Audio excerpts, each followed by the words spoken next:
There is a man in New York City that entire crime families whisper about in dark rooms with the doors locked. Rafael DeLuca has never raised his voice at an enemy. He doesn't need to.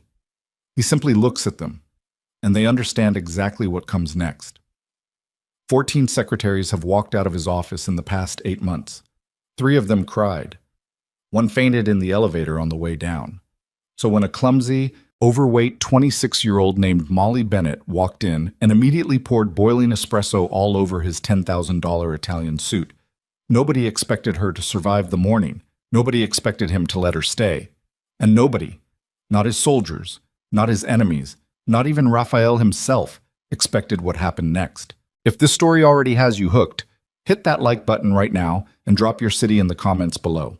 I want to see exactly how far this story has traveled. Now, settle in. This one is going to take everything you've got. The elevator doors opened on the 43rd floor, and Molly Bennett already knew she was going to be late. Not by much.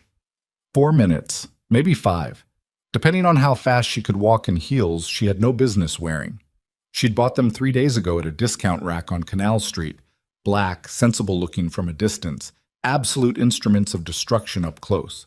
Because the ad had said professional appearance required, and her only other option was a pair of scuffed brown flats with a crack along the left sole that let in rainwater. It had rained this morning. She'd worn the heels. The 43rd floor of DeLuca International Holdings smelled like money in the way that only certain places did. Not the smell of bills or coins, but something deeper and colder, like mahogany and climate control, and the particular silence of people who never had to raise their voices to be obeyed. The carpet under Molly's feet was the color of charcoal, and so thick she could feel her ankles threatening to buckle with every step. The walls were pale gray with recessed lighting that cast no shadows.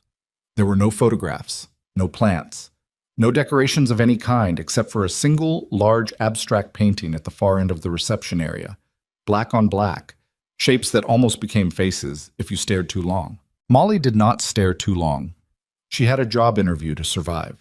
The receptionist behind the front desk was a woman somewhere between 35 and ageless, with the kind of posture that suggested she had been assembled rather than born. Her hair was pulled back so tightly it looked like it hurt. She looked at Molly the way customs agents looked at luggage they'd already decided to search. "Molly Bennett," Molly said before the woman could say anything. "I have a 9 o'clock. I know I'm a little—" "You're 4 minutes late." "I know. The elevator—" "There are 4 elevators." Molly pressed her lips together. "Right, I'm sorry. Am I still being seen?" The receptionist's expression didn't change. She lifted a phone receiver, said 3 words into it that Molly couldn't quite hear, and set it down again. "Someone will come for you. Wait there." She gestured at a row of chairs along the wall. They were low and angular and looked like they had been designed specifically to make the person sitting in them feel smaller than they already felt. Molly sat. She spent the next 6 minutes looking at her hands in her lap. Her resume was in a folder inside her bag. A black portfolio she'd found at the bottom of a closet, slightly creased along one corner, which she'd spent 20 minutes trying to flatten with a warm iron the night before. It was mostly flat now. Mostly. She'd also spent 40 minutes last night reading everything publicly available about DeLuca International Holdings, which wasn't much. The company had a website that was mostly stock imagery and vague language about global logistics solutions. There were no employee testimonials, no press releases more recent than 18 months ago, no social media presence of any kind. What there was a salary offer that had made Molly read the job listing 3 times to make sure she hadn't misread it. She had not misread it. It was more than twice what she'd been making at her last position. Enough to cover the back rent she owed on her apartment. 2 months, with a third coming due in 11 days.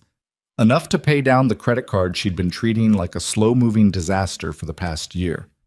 Enough, if she was careful, to actually build a small cushion of savings for the first time in her adult life. She needed this job. She needed it in the specific, grinding, unglamorous way that people needed things when the alternative was watching their life come apart at the seams. "Ms. Bennett?" She stood up so fast the portfolio slid off her lap and hit the floor. The man who had come for her was in his mid-30s, slim, dark suit, the particular blankness of expression that suggested he had been working in this building long enough to have learned that facial expressions were a liability. He looked at the portfolio on the floor, then at Molly, then picked it up himself and handed it to her. "Thank you," Molly said. "Sorry, Thank you." He didn't respond. He just turned and walked, and she followed him down a hallway that felt 3 times longer than it looked. They stopped at a set of double doors at the end of the hall. The man knocked twice, opened the door without waiting for a response, and stepped aside to let Molly through. The office on the other side of those doors was the largest private workspace Molly had ever stood inside. Floor-to-ceiling windows on 2 walls, looking out over lower Manhattan in the gray morning light. A desk in the center of the room, dark wood, enormous, completely clear except for a laptop, a phone, and a small espresso cup sitting at the right-hand corner. Bookshelves built into the opposite wall, every shelf full, every volume arranged with a precision that looked almost compulsive. And behind the desk, Rafael De Luca. She'd looked him up, of course. There were photographs available, so not many, but a few, mostly from business events where he appeared on the periphery of other people's pictures, slightly blurred, as though the camera itself wasn't sure it had permission. In those photographs, he'd looked imposing but abstract, the way powerful men often looked in photographs, composed and distant and essentially decorative. In person, he was something else entirely. He was sitting very still, reading something on his laptop screen, and he did not look up when she entered. He was not especially large, medium height, lean rather than broad, somewhere in his late 30s, but there was something about the quality of his stillness that made the room feel smaller, like the air in the space had reorganized itself around him and was waiting for instruction. Molly took 2 steps into the room. 3. "Sit," he said, without looking up. She sat in the chair across from the desk. He finished reading whatever he was reading. He closed the laptop. He looked at her. His eyes were the color of dark water, not brown, not quite gray, something in between, cold in the way that deep places were cold. He looked at her the way she imagined he looked at everything, with total attention and no warmth whatsoever. "Molly Bennett," he said. It wasn't a question. "Yes." "You were 4 minutes late." "I know, I'm sorry, She stopped herself from explaining. Explanations were a form of begging, and she'd promised herself on the elevator up that she wasn't going to beg. "It won't happen again." Something in his expression didn't change exactly, but shifted slightly, like a card being turned over. He picked up a single sheet of paper from beside the laptop, her resume, she realized, which must have been sent ahead somehow, and looked at it. "You were at Harbridge and Cole for 3 years." "Yes." "You were let go." "Yes." "Why?" Not a question either. Molly held herself very still. "The company restructured. My entire department was eliminated." He looked at her. "That's what it says on your resume." "It's what happened." 6 weeks ago." "Yes." "And in 6 weeks you haven't found another position." She didn't answer that immediately because the honest answer was complicated. She had applied to 41 jobs in 6 weeks. She had received 4 interviews. She had made it to the final round of 2 of them and had been passed over both times for candidates who were described in the carefully worded rejection emails as slightly more aligned with their current needs. She had a theory about what those words meant. She'd had that theory for most of her adult life. "I found this one," she said. Rafael De Luca looked at her for a long moment. Then he set down the resume. "Tell me about the Harbridge and Cole accounting irregularities," he said. Molly blinked. "I'm sorry?" 6 months before you were let go, the firm filed amended tax returns for 2 consecutive quarters. The corrections reduced their reported operating expenses by 11%. This followed an internal audit that lasted approximately 3 weeks and resulted in 2 senior accountants leaving the company. He paused. Their official exits were framed as voluntary departures for personal reasons. The room was very quiet. Molly said carefully, "I'm not sure what you're asking me. I'm asking whether you were the one who found the discrepancy." She looked at him. He looked back. His expression was completely unreadable. "How do you know about that?" she said. It came out flatter than she intended, less like a question and more like a statement of the problem. "I do thorough background research on candidates." That information was internal. It was never... She stopped. "That information was supposed to be confidential." "Yes," he said. It was. A beat of silence that stretched until it had edges. Yes, Molly said. I found it. I was cross-referencing vendor invoices against payment records, and I found a pattern that didn't add up. I flagged it to my direct supervisor. She stopped. And I was told to refile it under a different category and not mention it again. She took a breath. So I mentioned it again, directly to the compliance officer. Another breath. 3 weeks later, my entire department was eliminated in a restructuring. Raphael said nothing for a moment. He picked up the espresso cup from the corner of his desk and turned it once in his fingers, slowly, like he was considering something. You cost yourself your job, he said, to report a financial irregularity that was then corrected anyway. I cost myself my job, Molly said, because I was right. He looked at her again, really looked at her, in a way that felt different from how he'd been looking at her before, more direct, more specific, like he was reading something in her face that he hadn't expected to find there. Then he picked up the phone on his desk and said, quietly, to whoever answered, "Send in coffee." He set the phone down. "The position requires discretion," he said. "It requires precision. The previous 13 individuals in this role were terminated or resigned within 45 days of starting. One lasted 6 days. I read that the turnover was high," Molly said carefully. "That's a diplomatic characterization." He leaned back slightly in his chair. "I'm not an easy employer, Ms. Bennett. I have specific standards. I expect them to be met. I do not explain myself more than once." "I understand. I don't think you do yet. But you will, within the first week, if you last that long." He said it without cruelty, but also without softness. Just fact, delivered in the flat register of a man who had no particular investment in sugarcoating. "I am also going to tell you something that I do not say to candidates during interviews as a matter of general policy. But your situation warrants clarity." Molly waited. "This company has operations that are sensitive in nature," he said. "You will have access to financial records, schedules, and correspondence that cannot leave this building and cannot be discussed outside of it. What you encounter in this role will sometimes raise questions. I'm telling you now, do not ask them." It was a strange thing to say. It was a very strange thing to say in a job interview, and Molly's mind turned it over carefully, looking at it from different angles. "I'm very good at keeping confidences," she said. "I know," he said. "I know because you kept the Harbridge matter inside the company rather than going to external regulators, despite having every reason to." He paused. "That choice showed either extraordinary loyalty or extraordinary pragmatism. I'm curious which it was." "Pragmatism?" Molly said, without hesitating. "I needed a reference." Something crossed his face so fast she almost missed it.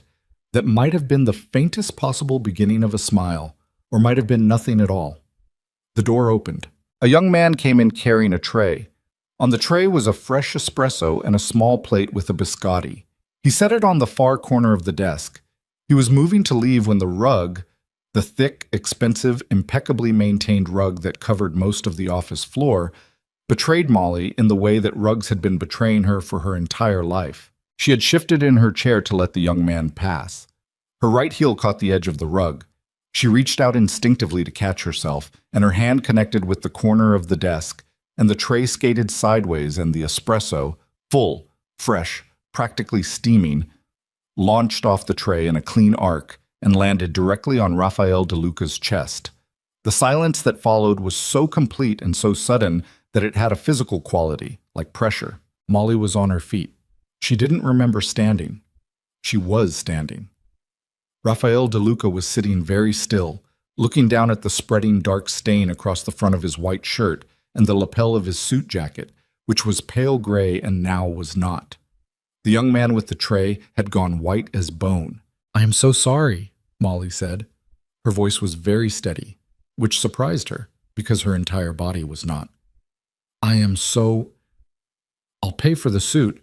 I don't know what it costs, but I'll sell things. I'll pay for it." She was aware, distantly, that this was not the most professional thing she could have said. Raphael DeLuca looked up from his suit. He looked at her. His face was still completely, eerily composed. No rage, no color in his cheeks, just those dark eyes and the stillness. "Sell things," he repeated. "If I have to, yes." He was quiet for a moment. Then he looked at the young man, who was still standing frozen near the door. "Get me a shirt from the car," Raphael said, "and clean up the tray." The young man left so fast he was almost running. Molly was still standing. Her heart was doing something desperate and irregular inside her chest. She was calculating exit routes without meaning to. "Sit down," Raphael said. She sat. He was still looking at her. The stain on his shirt had expanded. He didn't seem to notice or care. He was watching her the way she imagined a person watched something they were trying to categorize, something that didn't fit the existing system. "You're terrified," he said. "Yes." "But you're still sitting in that chair." She looked at him. "You told me to sit." Another one of those almost moments. Something that wasn't quite expression moving through his face like a ripple across dark water.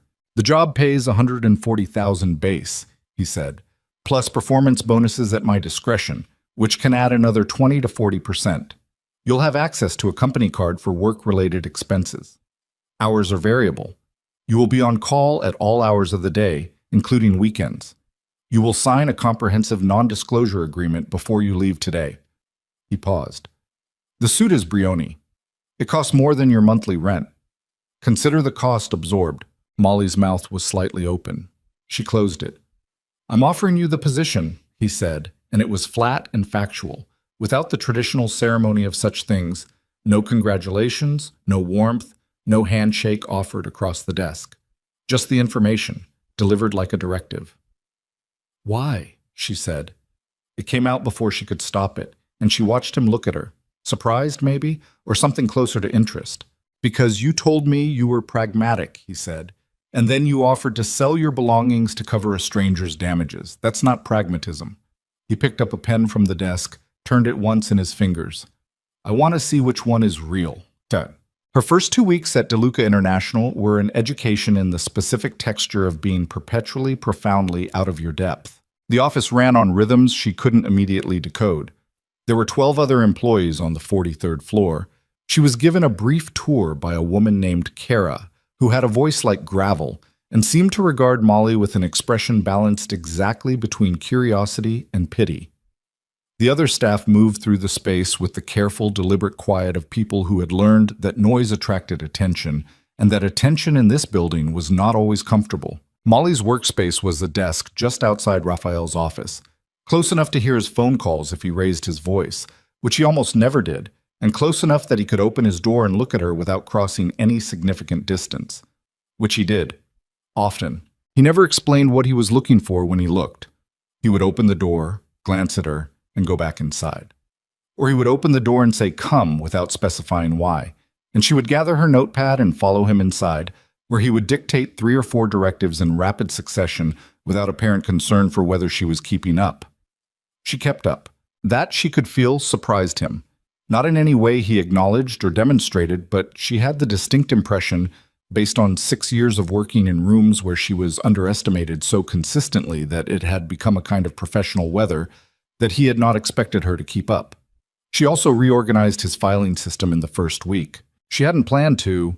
She'd been retrieving a set of vendor contracts on his instruction and noticed that the current filing structure, by date of execution, subdivided by company name, made it nearly impossible to quickly cross-reference against payment records.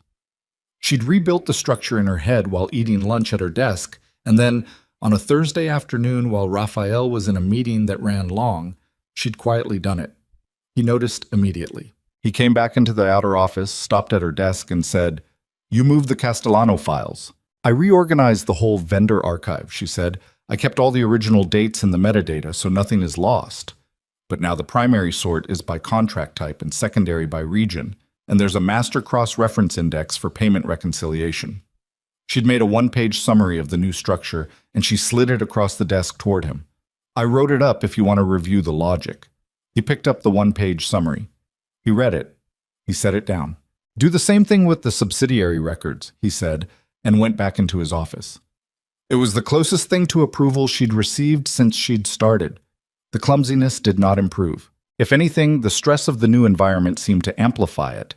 She knocked over a display of architectural models on her 3rd day. An entire scale replica of what appeared to be a warehouse complex scattered across the lobby floor, before she could catch a single piece. She tripped on the lobby stairs on day 5 and was caught by one of the large, expressionless men who inhabited the periphery of the building in a way she hadn't yet fully understood. Not security guards exactly, not office workers exactly, just men who were present, who watched, and who apparently reflexively caught falling secretaries. She destroyed a printer on day 8. She still wasn't entirely sure how. Each incident sent a wave of cold through her that started in her chest and radiated outward. Each time she waited for the directive, the quiet, toneless instruction to collect her things. Each time, it didn't come. On day 11, she found the irregularity. She hadn't been looking for it.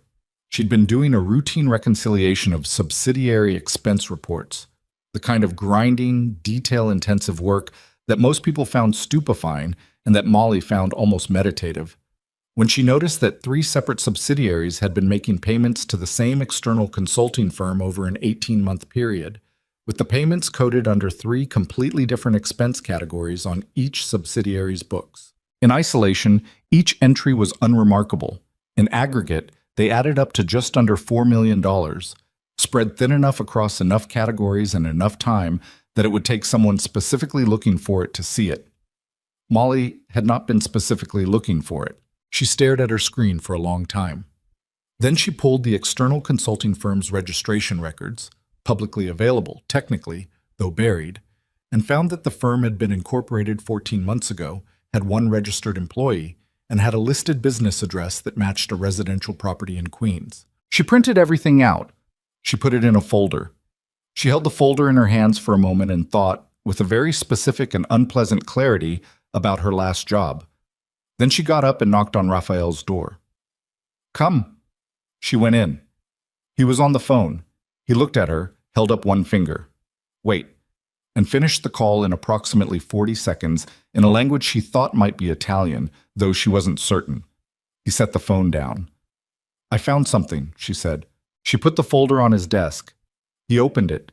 He looked at the first page, then the second.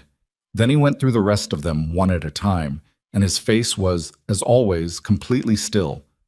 But she had been watching him closely enough over 11 days that she had begun to learn the difference between his stillnesses. This one was different from the ordinary kind. This one had tension in it, concentrated somewhere below the surface. He closed the folder. "Sit down," he said. "I'm fine standing. Sit down, Molly." First name. She sat. "How long have you known about this?" he said. "About 40 minutes. I found it in the subsidiary reconciliation. I printed it as soon as I mapped the pattern." "Did you tell anyone else?" "No." "Did you make copies?" "That's the only copy." He was quiet for a moment. "This firm," he said. "The registered entity. Do you know who it belongs to?" She looked at him steadily. "I have a theory, but I don't know enough to confirm it." "Your theory?" "I think it belongs to someone inside this company," she said. "The payments are structured to avoid any single quarter threshold that would trigger automatic review. That's not amateur work. Someone with access to the internal review protocols built this." She paused. "Or someone who was told about the review protocols by someone with access." Raphael looked at her for a long time. "You understand," he said, "that you've just discovered something very sensitive." "I'm starting to understand that sensitive means something specific in this office," she said. "More specific than it does in most offices. And you came directly to me. You told me on my first day. If something raises questions, bring it to you." He was quiet. Outside the windows, the city went about its business 43 floors below, indifferent and enormous. "There's a man named Gerard Thibault," Raphael said finally. "He runs our finance subsidiary in Montreal. He's been with this company for 9 years.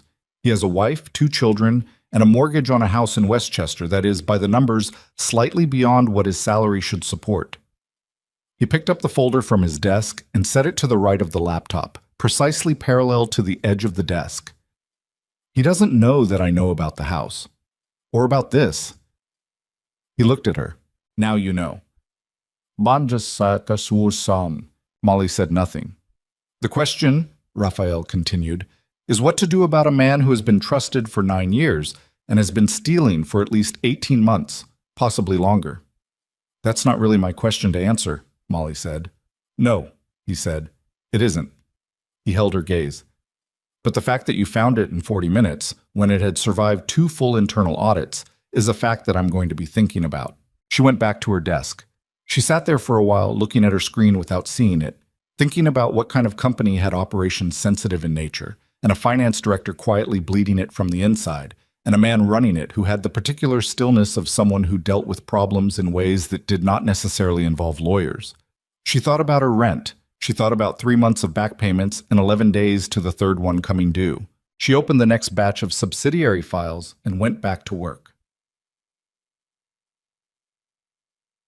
Over the following 3 weeks, Molly built a picture of the office the way she built everything, detail by detail, pattern by pattern, with the slow and slightly obsessive attention that had made her very good at her job and somewhat difficult to make small talk with at parties. There were 12 people on the 43rd floor.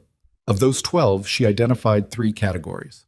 The first category, about half, were ordinary office workers in the way that she was an ordinary office worker. People who handled specific administrative or financial functions and didn't look too hard at anything that wasn't directly in front of them.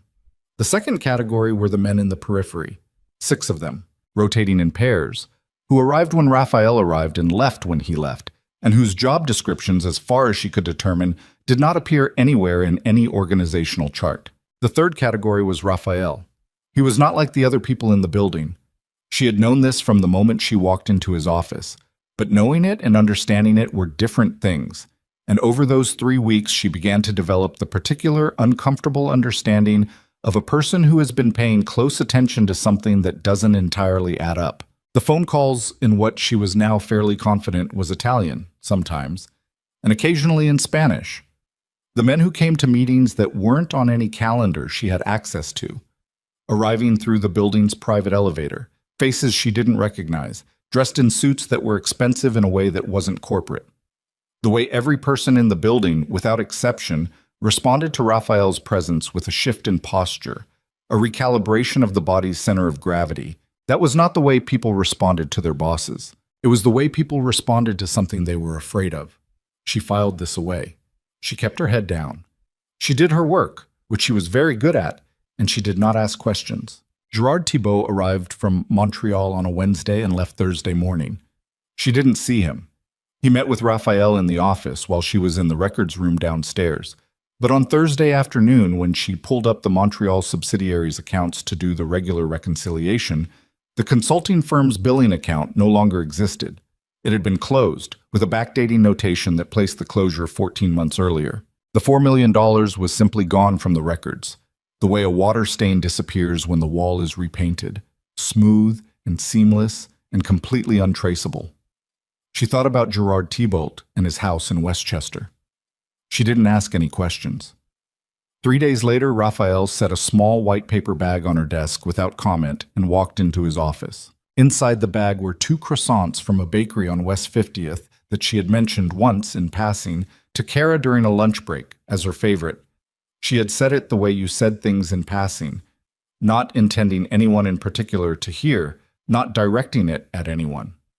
She sat there looking at the bag for a moment. Then she ate one of the croissants and put the other in the small refrigerator under her desk.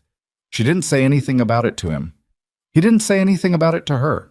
But the next morning, there was another bag. It was 5 weeks in when she overheard the name Caruso for the first time. She was working late. She'd been working late almost every night, partly because there was genuinely always more to do, and partly because she'd discovered that the office at 8 in the evening was quieter and calmer, and she could concentrate better. Most of the floor had cleared out. Raphael was in his office with 2 of the peripheral men, and the door was mostly closed. Mostly. Caruso's moving the timeline up, she heard. The voice wasn't Raphael's. One of the other men, lower register, staccato. Then Raphael's voice, level and precise. Because he's afraid. He has reason to be. Everyone has reason to be. A pause. Tell Marco to hold the position on the green-point arrangement until I say otherwise. Caruso's impatient. Impatience makes people careless. She stopped typing. She waited. 2 seconds. 3. Then she started typing again, deliberately, at exactly the rhythm she'd been working at before. A few minutes later, the door opened fully, and the two men left. As they passed her desk, one of them, tall, with a scar along his jaw she'd noticed before, slowed almost imperceptibly and looked at her. It was a look she recognized from the Harbridge days, a measuring look, an assessing look, a look that was calculating how much she'd heard and whether that was going to be a problem. She looked back at her screen. She kept typing. He kept walking. She stayed for another hour. When she was ready to leave, she stood up, gathered her bag, knocked twice on the half-open door to Raphael's office. "Good night," she said. He looked up from his desk. He looked at her for a moment in the particular way he had. Steady, direct, slightly too long for ordinary workplace eye contact. "Go home safely," he said. It was the first time he'd said anything like it to her. She nodded and left. In the elevator, she thought about what she'd heard. She thought about what kind of company had men named Caruso, and positions that needed holding, and the word arrangement used in a particular way. She thought about the $4 million that had vanished from the Montreal records like it had never existed. She thought about the fact that 14 secretaries had left this job and that she was still here, and that every morning there was a white paper bag on her desk. The elevator opened on the lobby. She walked through it, through the revolving doors, into the cold New York night. Her heels clicked on the pavement. The street was bright and loud after the silence of the upper floor. Taxi horns, someone shouting somewhere, the particular noise of the city going about itself at nighttime. She had 11 days before the third month's rent was due. She had a job that paid more money than she'd ever made. She walked home. She did not look behind her, because looking behind her would require acknowledging that she had noticed something she was fairly certain she was not supposed to have noticed. She did not look behind her, but she walked faster than usual. In the 6th week, 2 things happened in quick succession. The first was that she knocked a $6,000 Murano glass sculpture off a display shelf in the boardroom hallway while trying to catch a sliding stack of files, and it hit the marble floor and separated into approximately 11 pieces, and she stood there in the hallway among the pieces with the files clutched to her chest and her heart attempting to exit her body through her sternum. The man who appeared from around the corner was not one of the office workers. He was one of the peripheral men. He looked at the glass. He looked at her. He said without any inflection at all, "Leave it. I'll take care of it." "It's 6,000. Leave it," he said. And there was something in his voice that made her step back. And she stepped back, and she went to her desk. And when she glanced down the hall 20 minutes later, the glass was gone and the floor was clean, and no one mentioned it. The second thing was that she was called into Raphael's office at 7 in the evening when the floor was almost completely empty, and he told her that there was going to be a meeting on Friday and that he needed her to prepare documentation packages for 7 attendees using a set of financial files he would give her access to, and that the packages needed to be complete, accurate, and in a specific format he showed her, and that they could not be printed on the company system. He looked at her when he said that last part. "I have a personal printer at home," she said. "Use it," he said. "Bring the materials in on Friday morning before 9. He slid a USB drive across the desk. "The files are encrypted. Password is on a separate paper in the envelope." She took the drive. She took the envelope. She looked at the USB drive sitting in her palm for a moment, then at him. "Mr. DeLuca," she said, "I need you to understand something. I'm very good at not asking questions. I've been not asking questions for 6 weeks, and I think I've done it fairly well." She looked up. "But I need to know, am I doing anything that's going to result in me wearing handcuffs someday?" He looked at her for a long moment. "No," he said. "The documentation is financial analysis.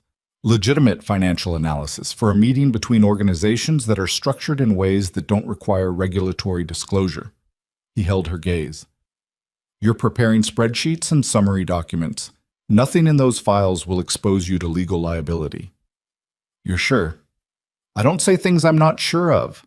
She thought about that. She thought about 6 weeks of evidence, the paperwork that disappeared, the meetings without calendars, the men who moved through the building with the particular easy authority of people who carried things under their jackets. She thought about the croissants every morning. She thought about the way he'd said, "Go home safely." She closed her hand around the USB drive. "Friday morning," she said. Before 9, she left his office. She went home. She sat at her kitchen table for 20 minutes before she opened the envelope, read the password, and plugged in the drive. The files were what he said they were. Financial analysis, portfolio summaries, comparative metrics. Everything clean, everything legible, formatted with the meticulous precision of someone who knew exactly what they were doing. She printed the 7 packages. She checked each one 3 times. She put them in 7 labeled folders and packed them in the portfolio. She did not let herself think too hard about what she knew. She set her alarm for 6 and went to sleep. Friday morning, she arrived at 20 minutes to 9. The 43rd floor was already in a different mode. She could feel it before she stepped off the elevator. More people than usual, moving with a purpose that was tight and slightly compressed, like everything was running closer to the surface. 2 of the peripheral men were by the elevator bank. One of them looked at her bag and she understood, somehow without being told, that she should open it. She opened it. He looked at the 7 folders. He looked at her. He nodded once and stepped aside. She walked to her desk. She set down the bag. She began separating the folders for distribution. Raphael's office door was open. He was inside, standing at the window with his back to the room, phone to his ear, speaking quietly. He turned when she came to the door. She held up the folders. 7. He looked at them. Something in his face, a fractional settling, a releasing of something very tightly held, and he nodded. "Give them to Marco," he said, and gestured toward the large man at the far end of the room, whose name she now knew. She handed the folders to Marco. She went back to her desk. She spent the next 4 hours doing ordinary work: expense reconciliation, calendar coordination, drafting 2 routine correspondence pieces, while the boardroom down the hall filled with people she didn't recognize and conversations she could not hear. At 2 in the afternoon, Raphael's office door opened. "Miss Bennett?" She went in. He was sitting at his desk again, jacket on, completely composed. The expression on his face was the particular version of his composure that she was beginning to recognize as him being satisfied with something, though it looked to an outside observer like nothing at all. "The meeting went well," he said. It was not an explanation. It was information, offered, she understood, because she had made the meeting possible. "Good," she said. "You're very good at what you do," he said. He said it the way he said most things, direct, level, devoid of performative warmth, and somehow that made it land differently than a compliment with flourishes would have. "I want to increase your salary." She looked at him. "We agreed on a figure." "I'm changing it." He named a number. It was not a small increase. Molly stood across the desk from him and thought about the 3rd month's rent, and the credit card, and the small cushion of savings she hadn't ever managed to build. "Why?" she said. He looked at her. "Because you earn it." She looked back at him. She thought about 14 other secretaries. She thought about the Murano glass and the Montreal records and the USB drive and the morning croissants. "All right," she said. "All right," he said, and that was it. No paperwork produced, no handshake, no ceremony, just his word. And she was beginning to understand, with a certainty that was both steadying and alarming, that in this particular building his word was the only contract that mattered. She went back to her desk. She sat there looking at her screen for a long moment, at the city visible between the tall windows, at the afternoon light falling at its late October angle across the gray carpet. Then her elbow hit her coffee mug. She caught it, barely, water sloshing over her hand, and she thought, not for the first time, that she was somehow still here, that she had not been fired or frightened away or swallowed by whatever this building and this man actually were. She was still here. She set the mug back on her desk and went back to work. It wasn't until she was on the subway home that night, standing in the crowded car with her hand on the overhead rail, that she let herself think about what Raphael De Luca had said to her on the very first day. "I want to see which one is real." The train lurched. Someone bumped her from behind. She grabbed the rail with both hands. She thought, pragmatism. She still believed that. She was here because the money was real and the money was necessary. And that was the simple, grinding, unsexy truth of it. But she also thought about the way he'd said, "Go home safely." And she thought about how, even now, 6 weeks in, she could not entirely read his face, but she was learning it carefully, detail by detail, the way she learned everything. And she was beginning to think that whatever she found there, underneath all that cold and still and controlled, was going to be something she hadn't planned on. The train rattled through the dark tunnel. She held the rail. And 6 blocks from her stop, her phone buzzed in her bag. A message from a number she now had saved in her contacts simply as RD, because she'd been told on day 1 that his name was not to appear in any personal correspondence. The Caruso meeting has been moved up. Monday. You'll need to be in the office by 7 a.m. There will be people in that room who do not yet know what I know about them. I may need you there. She stared at the message. She typed back, "Understood. I'll be there." She put her phone back in her bag. She thought, "I may need you there." She thought about the look on the face of the man with the scar along his jaw when he'd measured how much she'd heard. She thought about Caruso's name and what impatience made people do. The train pulled into her stop. She got off. She walked home through the cold, and she thought about Monday, and about what kind of room she was being invited into, and about the particular weight of being needed by a man who, she was increasingly and uncomfortably certain, needed people only when those people were useful in ways that carried genuine risk. She unlocked her door. She went inside. She put her bag down. She did not sleep well. Monday came in cold and gray, the kind of October morning that felt less like weather and more like a warning. Molly was on the 43rd floor by 6:52. She knew this because she checked her phone when she stepped off the elevator, and the time was the first thing she saw. And she stood there for a moment in the empty reception area and breathed in the particular silence of the office before it filled up, before the day's machinery engaged, when it was just her and the recessed lighting and the black-on-black painting at the far end of the hall that she still couldn't look at for too long. She made coffee. Not the espresso. She'd decided in week 2 that the espresso machine was a hazard she wasn't prepared to engage with before 8 a.m., but the regular drip pot in the small kitchen off the main corridor. She made it strong, and she stood there while it brewed, both hands flat on the counter, and she thought about what Raphael had said. There will be people in that room who do not yet know what I know about them. She poured a cup. She went to her desk. She opened her laptop and pulled up the calendar, which showed the Caruso meeting at 9 a.m. in the main boardroom. Listed, she noticed, as a logistics coordination review, which was the kind of deliberately empty description that could mean anything and committed to nothing. She spent the next hour preparing. She didn't know exactly what she was preparing for, so she prepared for everything. Printed summary documents of the company's publicly visible logistics operations, pulled the financial analysis she'd done the previous week for the Eastern Corridor contracts, organized the relevant files by subject and by date, and by what she privately thought of as the order of things that were most likely to be suddenly needed in a meeting that wasn't really about logistics. At 7:45, Raphael arrived. She heard him before she saw him. The elevator, then footsteps on the carpet that were distinctive because they were unhurried in a way that most footsteps in this building weren't, because most people who worked here moved with the ambient tension of people who knew that being slow was a form of risk. But Raphael moved like time deferred to him rather than the reverse. He came around the corner, saw her at her desk, and stopped for one beat.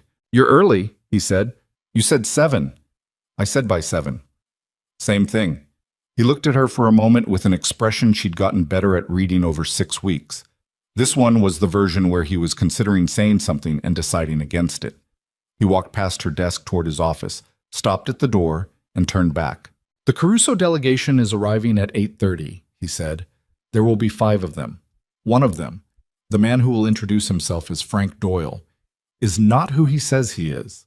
Molly set down her pen. "Who is he?" she said. "His name is Vincent Caruso, the nephew. Not Frank Doyle, who is a logistics consultant from New Jersey with a clean record and a wife who doesn't know he takes money to lend his identity to his employers." He paused. "Vincent doesn't know that I know this. I want it to stay that way until I decide otherwise." "What do you need from me?" "I need you to watch him. I need to know, while I'm managing the room, if his behavior changes at any point. If he makes a phone call, steps out, speaks to anyone outside the group." He looked at her. "Can you do that without being obvious about it?" "You're asking if I can watch someone without them noticing?"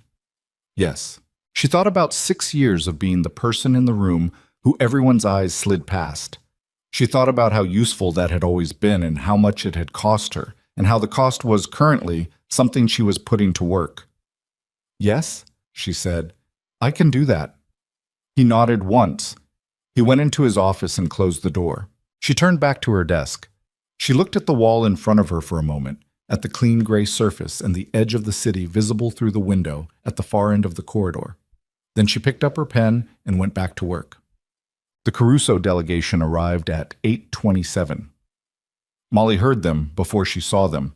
The elevator, then multiple sets of footsteps, then voices that cut off abruptly when they came around the corner and found themselves in the quiet of the 43rd floor. She stood up from her desk to greet them the way she'd greeted every visitor in 6 weeks, professionally, with a controlled smile and a steady voice. There were 5 of them.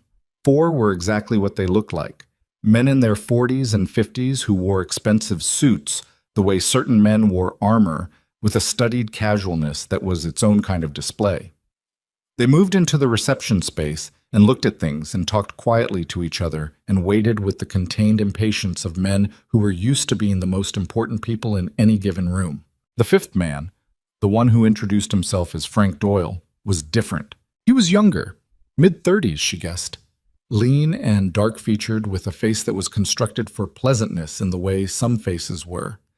The kind of face that smiled easily and remembered nothing. He shook her hand and said, "Pleased to meet you," and his grip was slightly too firm and slightly too brief, and his eyes, while his mouth was doing the pleasant thing, moved around the room with a speed and thoroughness that she recognized. He was cataloging everything. She showed them to the boardroom. She poured water. She said, "Mr. DeLuca will be with you shortly," and she left. And in the hallway, she took one slow breath and noted 3 things. The man called Frank Doyle had taken a seat at the far end of the table rather than the side his companions had gravitated toward. He'd positioned himself with a clear sightline to the door. And when she'd poured his water, she'd been close enough to notice a slight rectangular outline under his jacket on the left side that was exactly the wrong shape to be a phone. She went back to her desk. She sat. She opened a document she wasn't going to read, and she listened. Raphael went into the boardroom at 9:05. She heard the shift in the room, not audible in any specific way, just a change in the quality of the silence, like a barometric drop before a storm. She heard him say something in greeting, too quiet to make out, and she heard the response from the room, which was slightly louder and slightly more effortful than it needed to be. The way people responded when they were trying to calibrate how much deference was appropriate.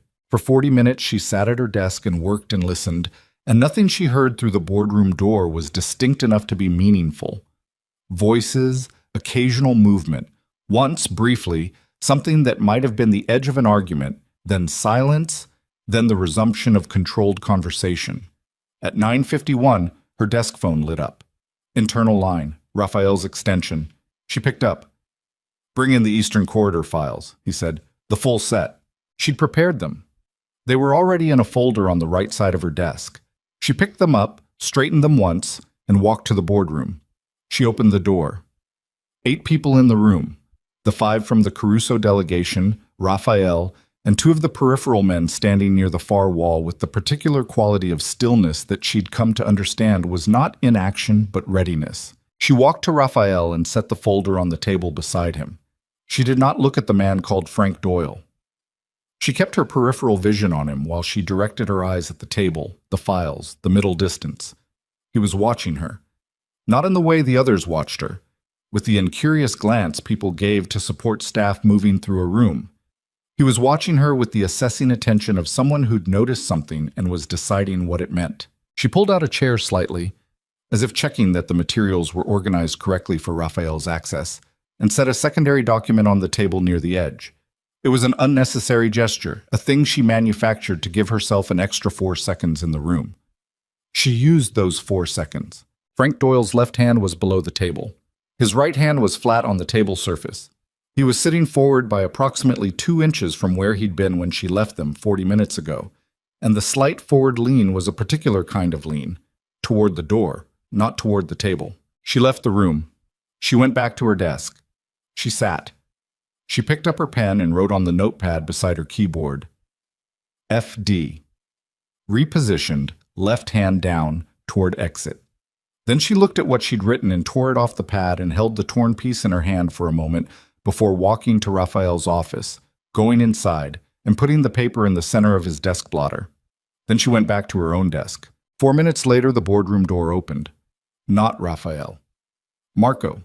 one of the peripheral men, stepping out briefly, looking at her, then going back inside. 2 minutes after that, the quality of the voices changed again. Then Raphael's voice, clear enough to hear even through the closed door, saying something brief and exact. Then silence. They left at 11:15, all 5 of them, through the lobby, down the elevator. She watched them go from her desk. Frank Doyle, Vincent Caruso, was the last one out of the boardroom and the second to last out of the reception area. And when he passed her desk, he looked at her again with that same assessing look, and she met it directly, neutrally, the way she'd have met the look of any departing guest, and he held it a half-second too long before he followed the others. The elevator closed. She breathed. Raphael came out of the boardroom at 11:22. He walked to her desk and he stood there for a moment, looking at the notepad on her desk, and then at her. "The hand position," he said. "What did you read from it?" "He was reaching for something," she said. "I don't know if he intended to use it. He might have been testing the decision. But the lean toward the door was protective positioning, not aggressive. He wanted an exit more than he wanted a confrontation." "Why?" "Because he didn't know what he was walking into. He came here to read the room, and he couldn't read you." Raphael was quiet for a moment.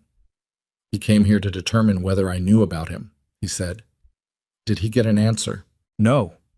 Something in his face, not satisfaction exactly, but the functional equivalent of it, cold and precise. "He left without an answer, which means he'll try again with different tools." She thought about the rectangular outline under the jacket. "Are you going to be all right?" He looked at her with an expression that was so genuinely surprised it was almost strange on him, like she'd used a word in the wrong language. "Am I going to be all right?" "I'm asking if you're safe," she said. "I'm asking if whatever is happening between you and this man is going to escalate in a direction that creates—" She stopped. "I'm asking because I work here and I'd like to continue working here, and it helps me to know approximately what level of disruption to anticipate." He looked at her for a long time. "It's going to escalate," he said. "Yes." "All right." "That doesn't concern you?" She looked back at him. "Mr. DeLuca, I've been concerned since about day 4. I've been concerned in a very organized, low-level background way that I've learned to do my work alongside. At this point, it's more or less ambient." He was quiet for a moment. Then he said, and there was something in it that wasn't quite a question, but wasn't quite a statement either. "You're not going to leave." She picked up her pen. "Not today," she said. He looked at her another moment. Then he went back into his office. 3 days later, she found out about Nadia. It wasn't dramatic. It was the opposite of dramatic. It was a piece of administrative correspondence that landed in her inbox as part of a routine batch of internal communications that she processed every Tuesday and Friday. And it happened to reference a personnel matter for the Montreal subsidiary, and the name on the personnel matter was Nadia Voss. She was listed as an executive liaison for the Montreal office, hired 8 months ago. Her file was sparse in the way that certain files in this building were sparse, just enough to be plausible, too thin to be complete. Her salary, however, was not sparse. It was double what the position description warranted by any reasonable benchmark. Molly flagged it. She pulled adjacent records. She cross-referenced Nadia Voss's calendar access with the periods during which the consulting firm Phantom Payments had been moving through the Montreal accounts. Her access overlapped with all of them. She sat with this for 20 minutes, working through it carefully, not jumping to the obvious conclusion, but not avoiding it either. Then she knocked on Raphael's door. "Come." She went in. She put the relevant documents on his desk in the same clean stack she always used. She said, "I think there's a second person involved in the Montreal situation. The original one, Thibault, might not have been working alone." He looked at the documents. He looked at them for a long time, and she watched the stillness in his face acquire a new quality. Something tighter, something that compressed inward. "Nadia Voss," he said, "you know the name." He was quiet for a moment. "She was recommended to the Montreal office by someone in my organization who I trust." He set the documents down, precisely aligned. "Trusted." "I'm sorry," Molly said. And she meant it, because she knew what it felt like to discover that your faith in someone had been operating on false information. He looked up at her. The look was unguarded in a way that was almost alarming, a crack in the surface, brief and unmistakable. Then it closed again. Who recommended her? Molly said. A man named Sal Ferretti. He's been with me for 11 years. He said it flatly. He handles internal personnel transitions for 3 of the subsidiary offices. Is it possible he didn't know? It's possible. The pause was precise. It is also possible that what I've been operating with for 11 years is a very patient, very careful arrangement that has taken this long to show its seams. The room was very still. What do you need from me? Molly said. He was quiet for so long she thought he wasn't going to answer. Then he said, very low, I need to know if there are other names. She looked at him. I'll find them, she said. She went back to her desk. She opened every file she had access to, and she began from the beginning. She found 2 more names in the next 4 days. She did not sleep well during those 4 days. She woke at 3 and 4 in the morning in her apartment, with her mind already moving through columns of numbers and personnel records, working the way her mind worked when it had locked onto something and couldn't disengage. She would lie there in the dark doing arithmetic until she fell back asleep or until the sky outside her window began to gray, and then she would get up and make coffee and go in. The office during those 4 days had a different quality. She couldn't have named it exactly. Everything looked the same, sounded the same, moved the same. But she'd spent enough time in enough offices to read the air in a room the way sailors read weather. And the air in the 43rd floor in those 4 days said, something is happening that most people here do not know about, and the people who do know about it are very carefully not letting it show. She was one of the people who knew.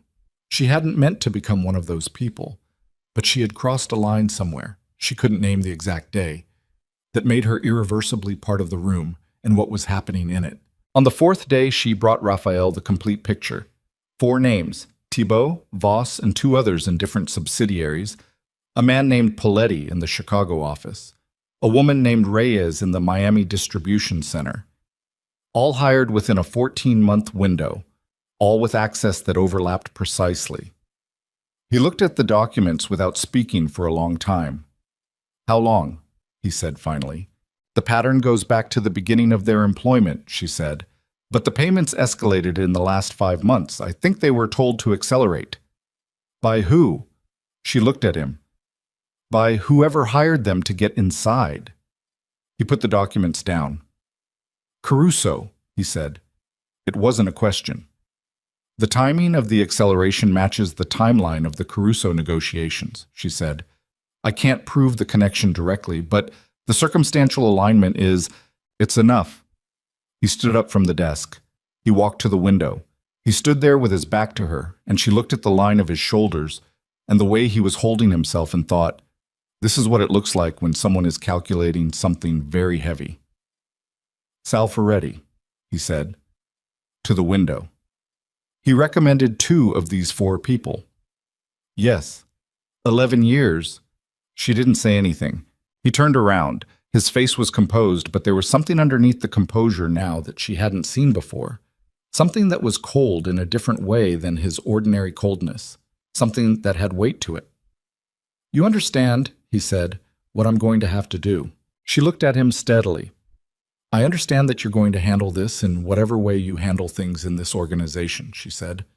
And I understand that the way you handle things in this organization is not going to be filed with HR. He held her gaze. Are you all right with that? He said. She thought about Sal Ferretti, 11 years, someone trusted being the vector for something that had just cost this man the ability to trust the last decade of his own judgment. She thought about what she was part of. I'm not going to answer that question, she said, because the honest answer is complicated. But I'm still here and I'm still going to do my job, so you can draw whatever conclusions you want from that. He looked at her for a long moment. I keep waiting, he said quietly, for you to run.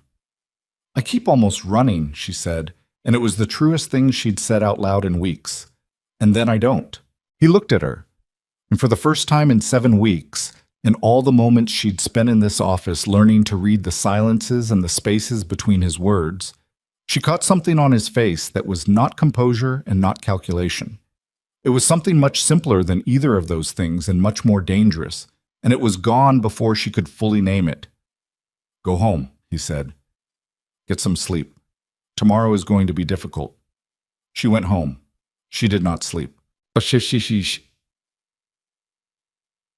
call came at 6:43 in the morning, not from Raphael, from Marco. The number she'd saved because she'd learned in week 3 that when Marco called, it was because Raphael was in a situation where calling himself wasn't an option. "There's a problem at the Greenpoint location," Marco said. His voice was very flat. "Mr. DeLuca needs you to get to the office now, not by 7. Now." "What kind of problem?" "The kind," Marco said, "that you're going to need to see yourself." She was dressed in 11 minutes. She was in a cab in 14. The city at 6:40-something in the morning was a different creature. Sparse and cold, the streets still wet from overnight rain, the light the color of nothing in particular. She sat in the back of the cab and her hands were completely still in her lap, and her heart was doing the desperate, irregular thing it had been doing intermittently for 7 weeks. She got to the building at 7:16. The lobby was wrong. She knew it before she processed the specifics. Just the texture of the space, the particular arrangement of the people in it, the way the 2 men near the elevator were standing. She badged through. She rode up. The 43rd floor was fuller than it had ever been at this hour, and quieter. People she'd never seen were in the space. 4 of them, positioned near the corridor to the boardroom, and they looked at her with the measuring look she'd gotten from the man with the scar on her very first late night. And she walked past them, with her chin level and her pace steady. Marco was at her desk. "Sal Ferretti is in the building," he said without preamble. She put her bag down slowly. "He came in at 6:15, Marco said. "Security let him through because his clearance hadn't been revoked yet." A pause. "Mr. DeLuca didn't know about the clearance." "Where is he now?" "In Mr. DeLuca's office." She looked at the closed door. "With Raphael," she said. "Yes. And you're out here?" "Mr. DeLuca told me to wait out here." She looked at the door. She thought about 11 years and the particular quality of betrayal that came from inside a long-standing trust. She thought about the way Raphael had said 11 years the night before, the weight of it, like a stone dropped into very deep water. She sat at her desk. She kept her eyes on the door. 40 minutes passed. Then the door opened. Sal Ferretti came out first. He was a man in his mid-50s, gray at the temples, the kind of broad-shouldered build that had probably been imposing at 40 and now carried its history in the way he held himself. He looked at her as he passed her desk, and his face was the face of a man who had just gone through something he'd spent years telling himself would never happen, and the thing about that face was that it was not afraid. It was exhausted. He walked to the elevator. He did not look back. Raphael appeared in the doorway of his office. He looked at her. His face was the most controlled she had ever seen it, which meant something had happened in that room that required everything he had to contain. "Get me the personnel records," he said. "All 4 of them. Every document, on my desk in 20 minutes. "Already pulled," she said. "I have them staged." He looked at her. "Of course you do," he said, very quietly. And it was not a compliment exactly, but it was something. The way he said it had a texture she hadn't heard in his voice before, something that acknowledged her in a way that made her chest do something uncomfortable. She brought him the files. She went back to her desk. At 9 a.m., Marco came back to her and said, "Mr. DeLuca wants you in the boardroom. There's going to be a meeting at 10, and he wants you inside." "Who's in the meeting?" "Everyone," Marco said, and then, after a pause, "including Caruso." She looked up. "The real one this time," Marco said, "not the nephew." She sat very still for a moment. "All right," she said. She stood. She gathered her notepad and her pen and the files she might need. She walked to the boardroom. She did not think about running. But as she pushed open the boardroom door and felt the air of the room settle around her, heavy and tightly wound, the kind of air that preceded irreversible things, she understood, with a clarity that was cold and absolute, that whatever she was walking into was not the kind of room you walked back out of unchanged. She went in. She sat in the chair Raphael had told Marco to have prepared for her. Not at the far wall, not against the door, but at the table itself, at its corner, close to where Raphael would sit, visible to everyone in the room.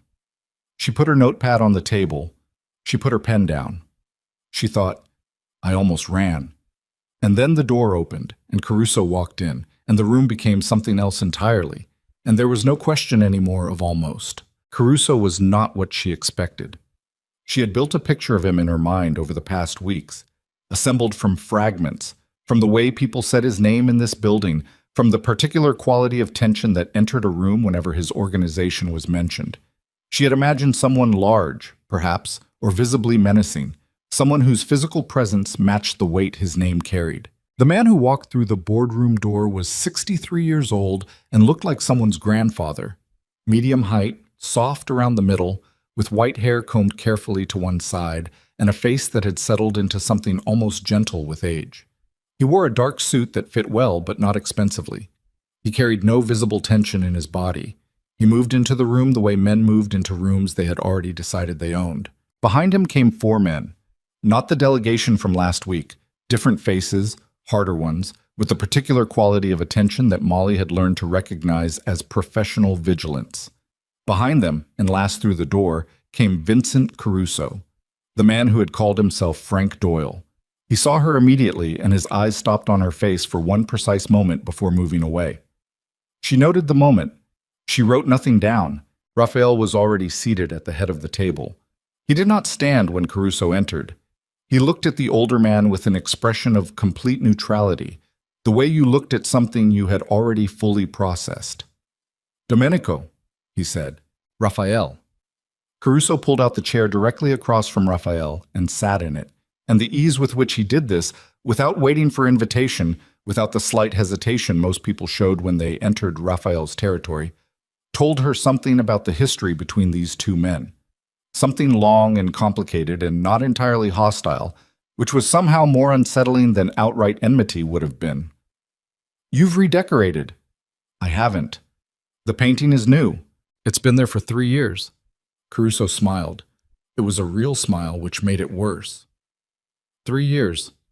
I've been away too long." Raphael said nothing. Molly sat at the corner of the table with her notepad and her pen, and she became, as thoroughly as she knew how to become, furniture.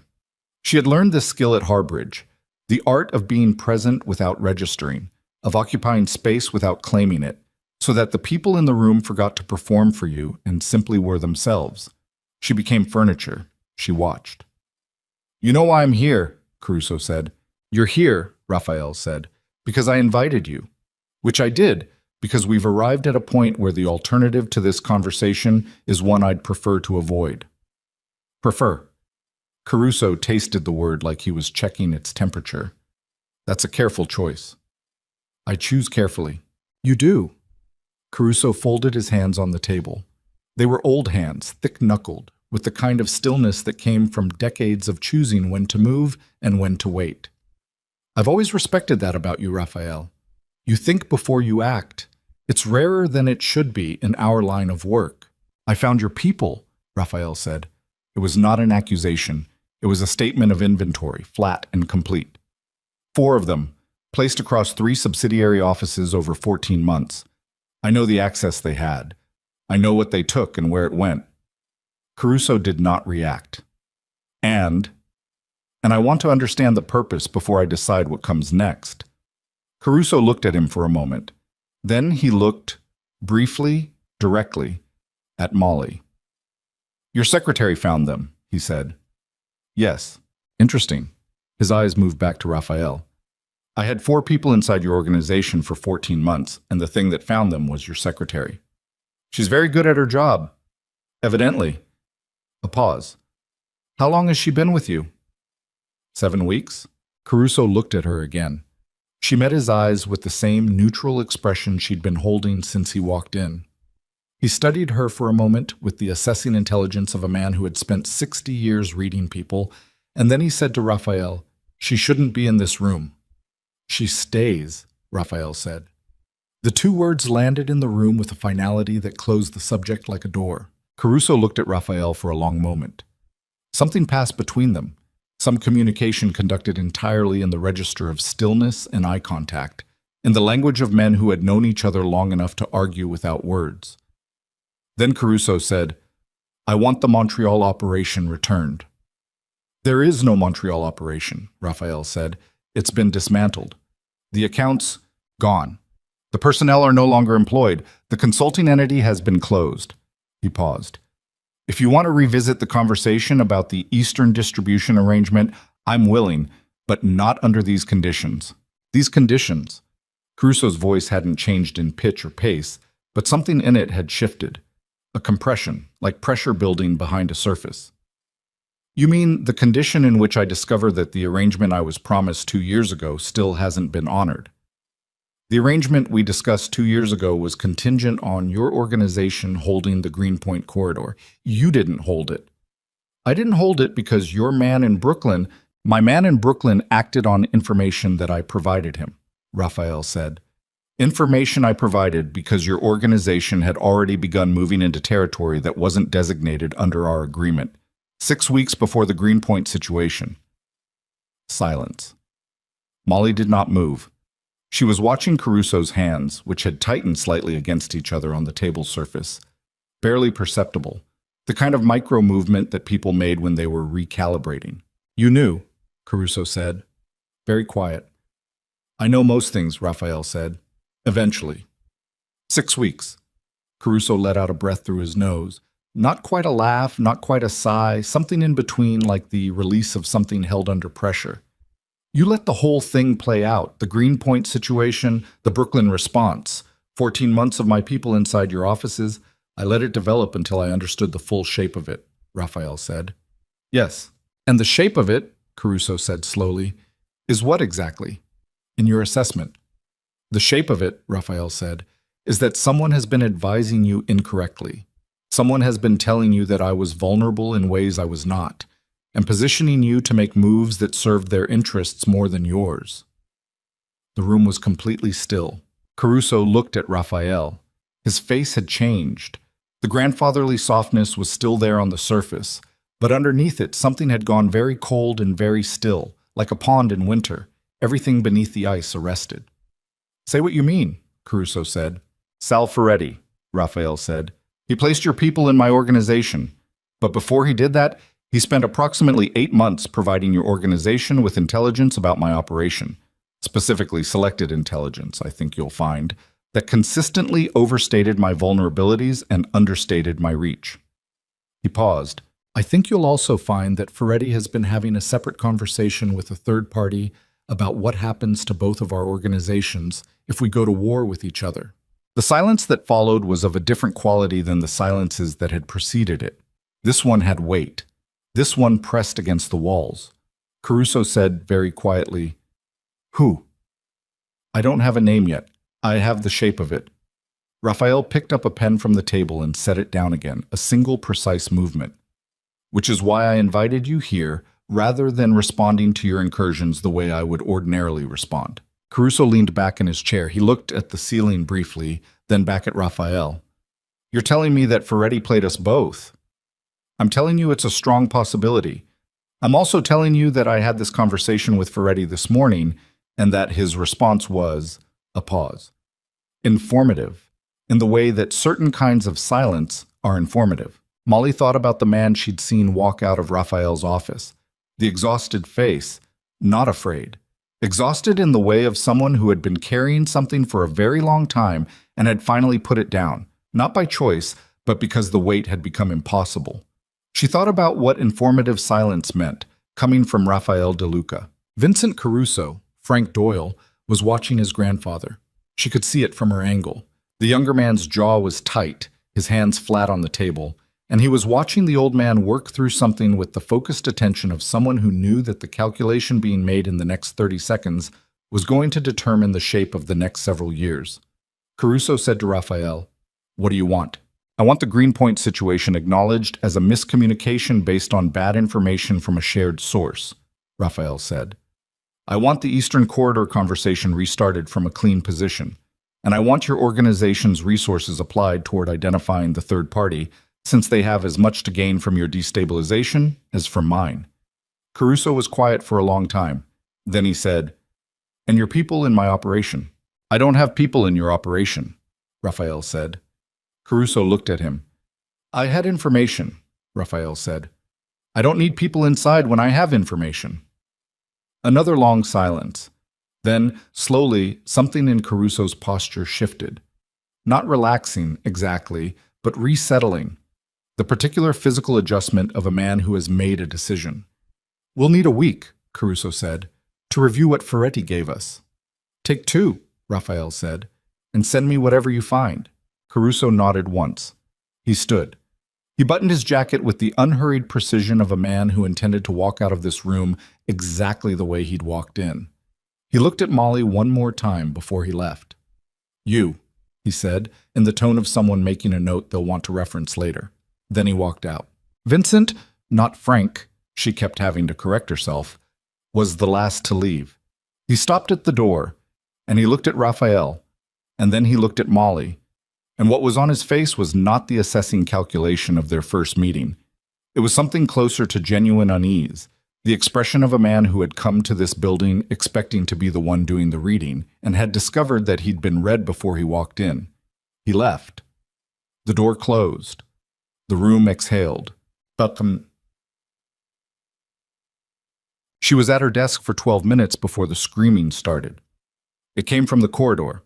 Not from the floor's main spaces, but from somewhere deeper, the back hallway near the secondary conference rooms. She was on her feet before she'd decided to stand, the way the body responded to certain sounds before the mind caught up. Marco was already moving. 2 of the other men were moving. She followed, because the sound was wrong in a way that made standing still impossible. The back corridor. The door to the secondary conference room, opened 6 inches. Through the gap she could see enough. A man she didn't recognize, standing over a phone, saying something with his back to the door, and then she processed the rest of what she was seeing, and her stomach dropped clean through the floor. The man was on the phone. He was speaking quietly now. The screaming had stopped, replaced by something controlled and low and rapid. He was one of the men who had come with Caruso. One of the 4 background figures who had stood silently along the wall throughout the entire meeting. He hadn't left with the others. Marco pushed the door open. The man spun around. He looked at Marco and he looked at Molly, and his face went through 3 things very fast. Surprise, calculation, and then something else. Something that was not quite resignation. He ended the call. Marco said, "Put the phone on the table." The man put the phone on the table. Marco picked it up and looked at the screen. He looked at it for a moment, and then he looked at Molly. Not at the man, at Molly. And his expression was the flattest she had ever seen on a human face. "Get Mr. DeLuca," Marco said. She went. She covered the distance from the back corridor to Raphael's office, in the particular way she moved when she needed to move fast without running. The quick walk, heels silent on the thick carpet, body controlled. And she knocked twice on his door and opened it. He was at his desk, jacket off, writing something. "There's a man in the back conference room," she said. "He stayed behind. He was on a call. Marco has his phone." Raphael was on his feet before she finished the sentence. She followed him back. The man was still standing at the table. He was in his early 40s, with a compact build and dark eyes that were doing the calculation behind a face that had gone deliberately neutral. Raphael walked into the room and stood across the table from him and looked at him the way he looked at things he'd already decided to fully understand. "Who were you calling?" Raphael said. The man said nothing. "You came in with Caruso," Raphael said. "You sat in my boardroom for an hour and 40 minutes, and you listened to a conversation that Domenico Caruso and I agreed to conduct privately. And then, while the rest of his delegation went downstairs, you stayed in my building and made a phone call." He paused. "To who?" "Nothing." Marco set the phone on the table and turned the screen toward Raphael. Raphael looked at it. He looked at it for several seconds. His face did not change. He looked up at the man. "Tell me about Thomas Ricci," he said. Molly did not know that name, but the effect of it on the man across the table was instant and visceral. A fractional flinch, quickly controlled, that confirmed the name in the way that certain denials confirmed things. "I don't know that name," the man said. First words he'd spoken. His voice was steady in the way that voices were steady when the person was working hard at it. "The number you called is registered to a logistics company in Newark," Raphael said. "The logistics company in Newark was incorporated 4 months ago. Its sole director is a man named Carl Weiss, who has an address in Hoboken that he's held for 7 years, except that for the last 3 of those 7 years, the utilities on that address have been billed to an account owned by a trust registered in Delaware, and that trust..." He paused. That trust was set up by a lawyer in Philadelphia whose other clients include, among others, Thomas Ricci. Molly stood at the door. She was very still. She was listening to Raphael dismantle the man across the table with a precision that made her think of surgery, not violent, not heated, just incisive, each fact placed deliberately in the sequence that would produce the maximum revelation. He'd known about Thomas Ricci. He'd known about it before this meeting, before this man had made his call. He'd let the meeting happen knowing there was a wire inside his own boardroom. The man said very quietly, "What do you want?" "I want to know," Raphael said, "whether Domenico Caruso knows about his association with Ricci." A silence. "He doesn't," the man said. And then, after another pause, with the specific exhaustion of someone abandoning a position they'd held too long, "Ricci placed me with him 4 years ago. Caruso thinks I came up through the Philly network." "You're Ricci's," Raphael said. "Yes." "And the purpose?" "The purpose?" The man stopped, started again. "The purpose was to keep Caruso and DeLuca from ever resolving anything, to keep the pressure between your two organizations at a level where neither of you could consolidate, where you'd both be—" He stopped. "Occupied," Raphael said. "Yes." "While Ricci positioned himself in the space between us." The man said nothing. He didn't need to. Raphael stepped back from the table. He looked at Marco. Something passed between them that Molly could not read, conducted in the register of men who had worked alongside each other long enough to communicate in the compression of a glance. Marco said to the man, "Sit down." The man sat. Raphael walked out of the room. Molly stepped aside to let him pass, and he moved down the corridor toward his office, and she followed him because she didn't know what else to do, because she had learned over 7 weeks that when Raphael moved with that particular quality of purpose, you stayed close or you lost the thread. He went into his office. He didn't sit. He stood at the window again. The window he'd stood at when she'd brought him the Ferretti documents, the window that looked out over lower Manhattan in its enormous indifferent sprawl. She stood at the door. "Thomas Ricci," she said. "He runs the Northeastern port operations. Technically legitimate, shipping, import logistics, cargo insurance." He kept his eyes on the city. "He's been building for 6 years. Patient. Very patient." A pause. "He needed Caruso and me in conflict to keep us from noticing the ground shifting under both of us. He had people inside Caruso's organization," Molly said. "And Ferretti? Ferretti wasn't serving a third party in general. He was specifically serving Ricci." Yes. She thought about the shape of it. The 14 months of planted people. The manufactured intelligence that had pushed Caruso toward moves that looked aggressive and pushed Raphael toward defensive countermoves. 2 organizations circling each other while a third party consolidated around them. "He would have let you go to war," she said. "He was counting on it. And then moved into the vacuum." He turned from the window. He looked at her. His face was completely controlled, but his eyes had the quality she'd seen once before. The crack in the surface, brief and deep. "I had most of this. I was missing the chain between Ferretti and Ricci. The man in the back room gave me the chain." She processed this. "You knew someone in Caruso's delegation was going to stay behind," she said slowly. "I suspected. You staged the meeting to draw it out. I presented information that would be valuable enough to report immediately." "Yes." She looked at him. "You used the meeting as bait." "Yes." She thought about sitting at that table, at the corner, visible to everyone. She thought about Caruso looking at her and Raphael saying she stays. She thought about the fact that she had been in the room and had been seen, and that the man in the back corridor had seen her before she'd seen him.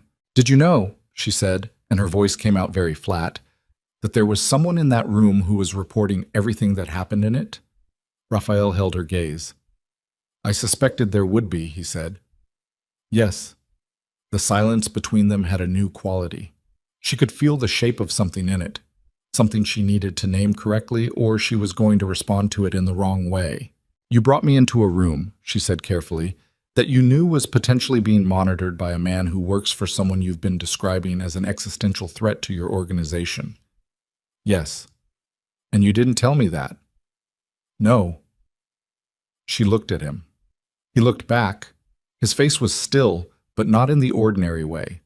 In the way of someone who is waiting, who knows that the next thing said in this room matters. "Why?" she said. "Because you would have been different in the room if you'd known," he said, "and I needed you to be exactly as you were." She thought about furniture. She thought about the skills she'd learned and how she'd deployed it, and how it had never occurred to her to ask whether someone was watching her deploy it. "You needed me to be unaware," she said. "I needed you to be authentic," he said. "There's a difference." She turned that over.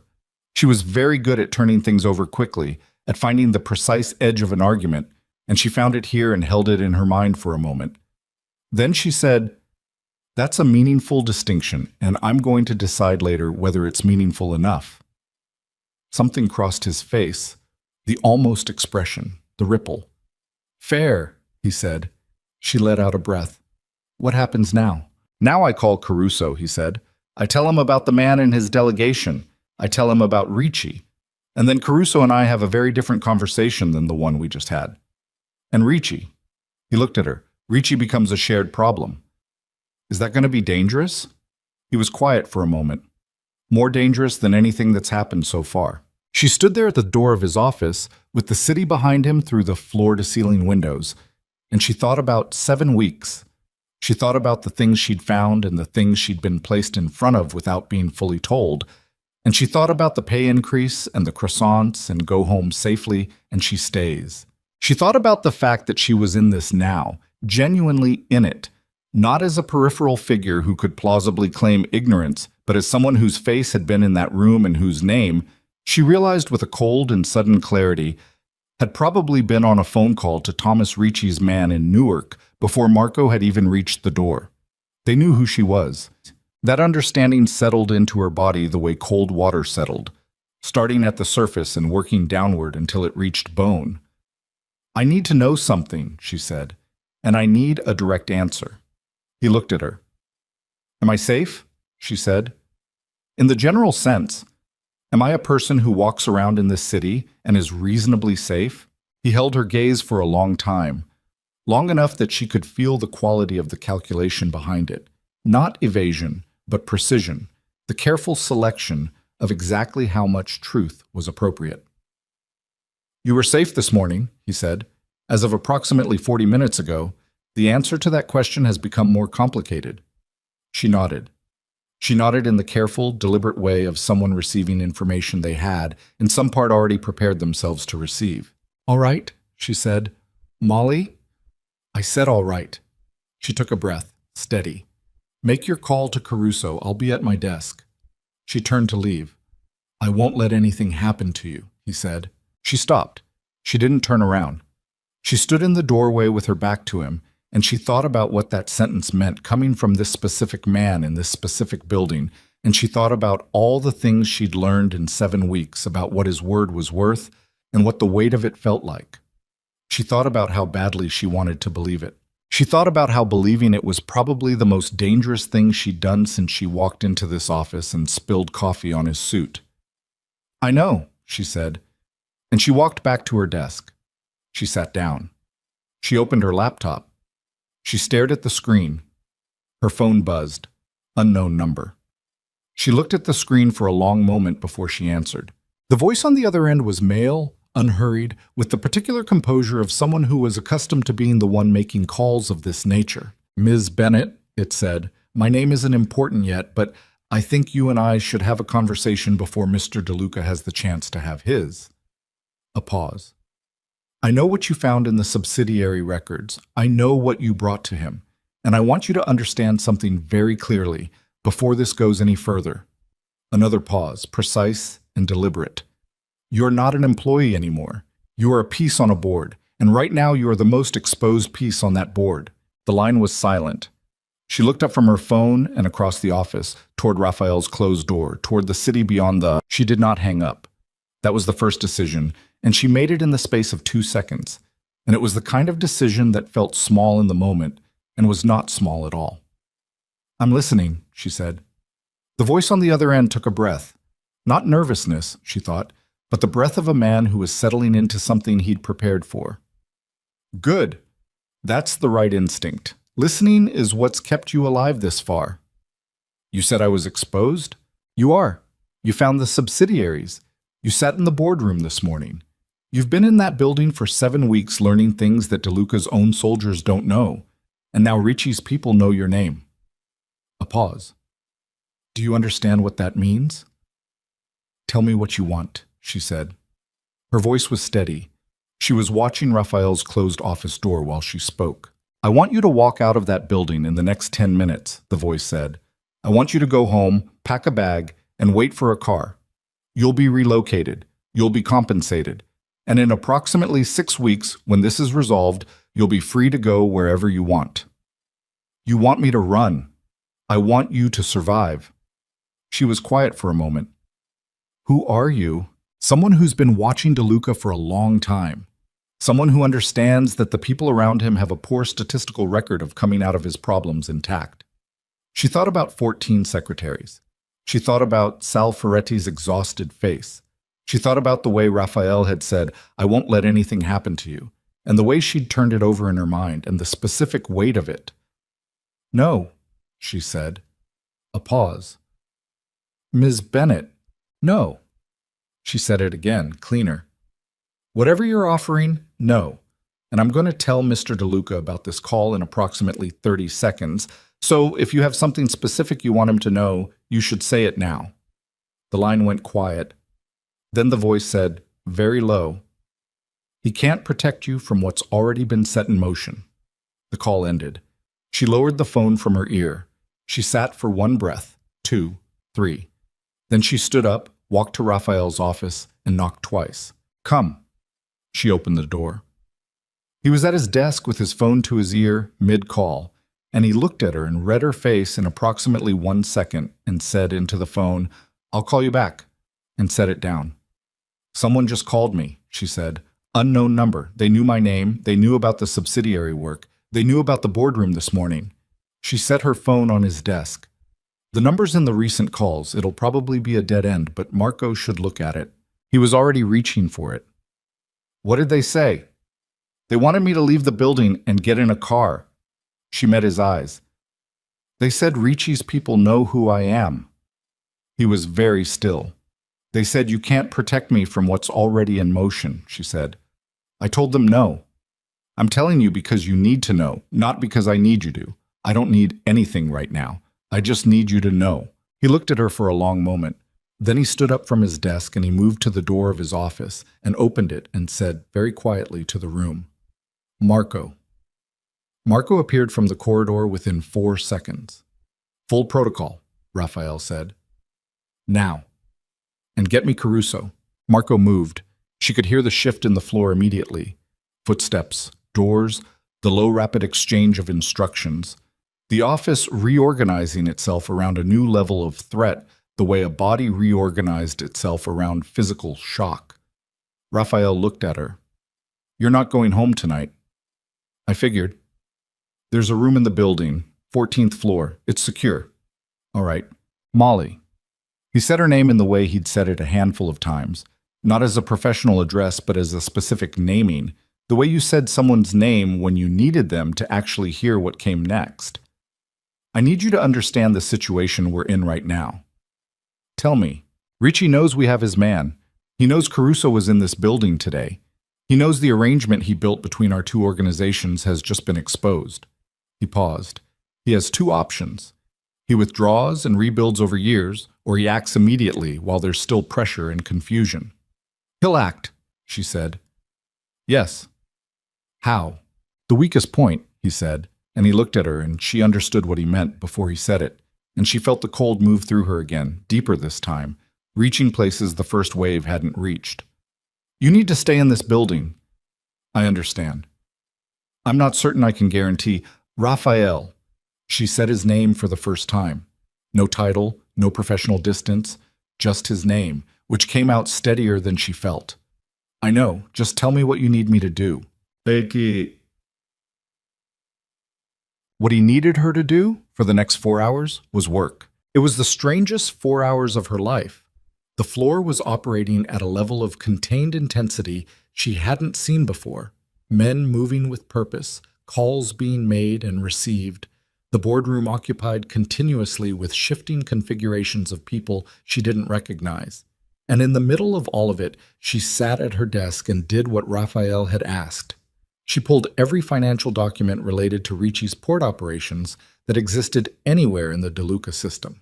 Invoices, shipping manifests, insurance records, anything that had touched their operations in the past 3 years. And she built a map. It was what she was good at, finding the pattern in the noise, seeing the shape in the numbers. She built the map, and she did not think about the phone call or the car that was presumably still waiting somewhere outside, or the specific texture of the fear that had settled into her body like a second skeleton. She worked, because working was the thing she could control, and control was the only currency that felt real right now. At 2:40 in the afternoon, she found it. Not a discrepancy this time. Not a phantom payment or a misaligned account code. Something larger and more structural. A pattern in Ricci's shipping insurance claims over 18 months that, cross-referenced against Port Authority arrival records she'd pulled from a public database, revealed a systematic gap. Cargo that was insured but never logged. Claims paid on shipments that, according to port records, didn't exist. Not money laundering. Something going into the ports, not out. She printed it. She stood up. She walked to Raphael's office and she knocked. And she went in without waiting, which she had never done before. And he was on the phone, and he looked at her, and she put the documents in front of him and pointed at the summary line she'd written at the top and watched his eyes move across it. He ended the call without saying goodbye. He read the documents. All of them, fast, with the total attention he gave to everything. "Ghost cargo," he said. "The insurance claims are real and paid. The shipments aren't in any port arrival record, which means either the records are falsified or the cargo is coming in through channels that aren't being officially logged. What's coming in? I don't know. But the volume and the frequency, and the fact that he's been doing it for at least 18 months and expanding the pattern every quarter." She stopped. "It's not product. The cargo weights are inconsistent with anything standardized. It's variable. It's different every time." He was looking at the documents. "This is what he's protecting," Raphael said. Very quiet. "This is why he needed Caruso and me occupied. Not the territory. Not the distribution networks." He set the documents down. "This." She looked at him. "What do we do with it?" "We use it." He looked up. "This is leverage, Molly. Real leverage. This is the thing that Ricci cannot afford to have." The window exploded. Not the whole window, a section of it, the upper left pane of the floor-to-ceiling glass on the west wall, which fractured inward in a burst of cold air and glass particles, and the simultaneous deafening crack of something hitting it from outside with tremendous force. She was on the floor before she understood she'd moved. Pure instinct, body dropping, hands overhead, the carpet rough against her palms. The office was full of the sound of settling glass and wind from outside, 43 floors up, October air flooding in cold and immediate. Raphael was beside her, not over her, not pulling her, beside her, which she registered through the shock as significant, as the action of a man whose first instinct was to be at the same level rather than above it. "Are you hit?" he said. "No, are you? No." He was already moving, low toward the door. "Stay down." "Where are you?" "Stay down." She stayed down. She pressed herself against the side of the desk, below the line of the window, and she breathed through her mouth the way she'd read somewhere you were supposed to breathe in high-stress situations, slow and deliberate. And she listened. The floor outside the office was in controlled chaos. Fast movement, voices low and clipped. She heard Marco. She heard two other voices she recognized from the peripheral men. She heard, from somewhere below and outside, the sound of something she identified after a moment as vehicles moving fast on the street. She did not hear gunshots. She didn't know whether that was good or not. The office door opened. One of the peripheral men, not Marco, the one with the scar on his jaw, whose name she'd eventually learned was Dario, came in and scanned the room and looked at her behind the desk. "Miss Bennett, come with me." "Where's... Now, please." She got up. Her knees were not entirely steady. She held the edge of the desk for 1 second, got her balance, and followed Dario into the corridor. The corridor was transformed. 3 men at each end. 2 more at the elevator bank. Every piece of ambient normalcy stripped away, replaced by the stark operational reality of what this floor actually was when the performance of a logistics company was suspended. Dario moved fast, and she matched his pace, and he took her not to the stairs, but to a door she'd never used, a service access she'd barely registered as existing, and through it to a secondary stairwell, narrow, lit by emergency lighting, concrete underfoot instead of carpet. 14th floor, he said. Keep moving. What happened to the window? We're looking into it. That's not an answer. No, he said, starting down the stairs. It isn't. She followed him. 29 flights. Her heels on concrete were loud, and she took them off on the third landing and carried them and went in her stockings, and it was faster. Dario noticed but said nothing. They reached the 14th floor. A different world, storage primarily, and what appeared to be server infrastructure behind locked cages. And at the far end a door that required a key card Dario produced from his jacket. Beyond it was a space that looked like it had been assembled for exactly this purpose. A room with no exterior windows, a cot along one wall, a table, chairs, a laptop already open on the table, a landline phone. Stay here, Dario said. For how long? Until Mr. DeLuca says otherwise. Is he all right? Dario looked at her. In the flat emergency lighting, his face was stripped of its professional blankness, and she could see something under it. Not fear, but its functional equivalent, the physiological state of a man whose threat assessment had just been recalibrated. He's managing the situation, Dario said. He left. The door locked behind him. She stood in the middle of the room for a moment. Then she sat at the table and opened the laptop and found it connected to the company's internal network. And she went back to work because it was the only thing she could do, and she needed to do something, or the fear was going to win. An hour and 20 minutes later, the door opened. Raphael came in alone. He was still in the same clothes. She looked immediately for blood and found none, which released something in her chest that had been clenched since the window. His jacket was gone. His face had the particular quality of compression she'd seen after the Ferretti meeting, after the boardroom, after every moment in the past weeks when something had required him to absorb something large and keep moving. He sat in the chair across from her. It wasn't a shot, he said. Drone, remote-controlled, commercial-grade, and modified to carry weight. It hit the upper pane at approximately 200 feet above street level. He paused. A message. Not an attempt. Ricci. Yes. She looked at him. He's telling you he can reach the 43rd floor. He's telling me he knows where we were standing. His eyes held hers. He has eyes on the building. Has had them for some time. She thought about that. The call this morning, she said, the one to my cell. They knew I was in the building. They knew which meetings I'd been in. Yes. He has someone inside. Had, Raphael said. We've identified them. They've been removed. She thought about what removed meant in this building and didn't pursue it. What happens now? She said. Now we move. He leaned forward slightly, forearms on the table. I've spoken with Caruso. He's in. He was less surprised about Ricci than I expected, which tells me he's had his own suspicions that he wasn't ready to act on alone. A pause. Together, we have the reach to close this. But we have to move tonight before Ricci recalibrates and pulls back. Where? Ricci uses a warehouse complex in Greenpoint for his port operations clearinghouse. It's where the ghost cargo documentation is processed before it moves. If we can get there with what you built.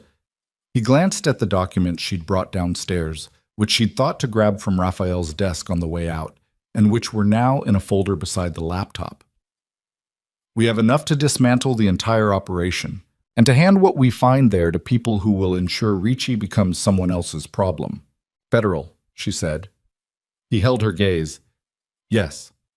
She thought about this company and its sensitive operations and things she'd been told not to ask questions about, and she thought about the fact that Raphael DeLuca was sitting across from her describing a plan to involve federal authorities, which was a significant departure from everything she understood about how things were handled in this building. That's not your usual approach, she said. No. Why? He was quiet for a moment. Because Ricci's ghost cargo operation is not the kind of problem my organization should be the one to close, he said. What's coming into those ports? He stopped. Something moved through his face, brief and dark. I don't move that kind of thing. I don't operate in that space. And the people who do are not going to respond to the same pressures that work in our world. She looked at him. What's in the cargo? He held her gaze. People, he said. The word landed in the room and stayed there. She sat with it for a moment, breathing steadily, feeling the specific weight of it as it settled through her. Through the fear and the adrenaline and the 7 weeks and the window and everything else, and found its true dimension. All right, she said. Her voice was very quiet. What do you need from me? The map you built. The cross-reference between the insurance claims and the port records. I need it in a format that is unambiguous, that a person with no financial background can follow, and that can be transferred to a drive and handed to someone tonight. He looked at her. Can you do that in 2 hours? 1.5, she said, and reached for the laptop. He put his hand over hers, not holding it, just placing it there. 1 moment, a contact that lasted 3 seconds and no more. She looked down at his hand on hers and then up at his face. I'm sorry, he said. About the room, about the call, about the window. He said it flat and direct, the way he said everything. No performance, no cushioning. You were not supposed to be in the position you're currently in. She looked at him. I know. If you want to walk out of here tonight, before this moves further, Raphael. She turned her hand over briefly under his, a contact that lasted exactly as long as his had. Stop. He looked at her. She pulled her hand back and turned to the laptop. 1.5 hours, she said. Let me work. He was quiet for a moment. Then he stood. He went to the door. He stopped. When this is over, he said, to the door, not quite turning back, I'm going to need you to make a decision about what you do next, about whether you stay. She kept her eyes on the screen. Ask me when it's over. He left. She worked. Well, the next 90 minutes were the most focused she had ever been in her life. Everything else, the fear, the drone, the word, people landing in the room like a stone, went somewhere else. Into a compartment she sealed and set aside, and she built the document with everything she had. She built it clean and linear and irrefutable. She took the ghost cargo pattern and laid it out step by step, from the first insurance claim to the most recent port discrepancy. With every supporting record cited and dated, the gaps in the official documentation mapped against the insurance payout record. The volume analysis that showed the cargo weights were consistent with human transport at the higher end of the range. She added the financial trails she'd originally mapped, the subsidiaries, the phantom consulting firms, the Ferretti connection, and showed how the cash flows had been used to fund the port operations, creating a closed loop between the organizational infiltration and the underlying criminal enterprise. She finished it in 83 minutes. She formatted it, checked it 3 times, saved it to the company drive, and then flagged Marco on the internal system. He came in 4 minutes later with a drive. She transferred the files. She handed him the drive. She said, make sure whoever receives this starts on page 4. The first 3 pages are context. Page 4 is where the unambiguous part begins. Marco took the drive. He looked at her for a moment with the expression he almost never showed, not the professional blankness, but something underneath it, something that was as close to respect as she'd ever seen on his face. Then he left. She sat back. She looked at the ceiling of the windowless room on the 14th floor. She thought about $140,000 base and the back rent, and the 3 months she'd been carrying and the small cushion of savings she'd never managed to build. She thought about a paper bag with 2 croissants and the words, "Go home safely," and she stays. She thought about people in cargo containers moving through ports that had no record of their arrival. At 9:17 p.m., the door opened and Dario came in and said, "We're moving in 30 minutes. Mr. DeLuca wants you in the vehicle." She looked up. Why? Because Ricci's people will be monitoring the building, and a vehicle leaving without you doesn't match the intelligence picture he has. He paused. And because Mr. DeLuca said so. She stood. She looked down at herself.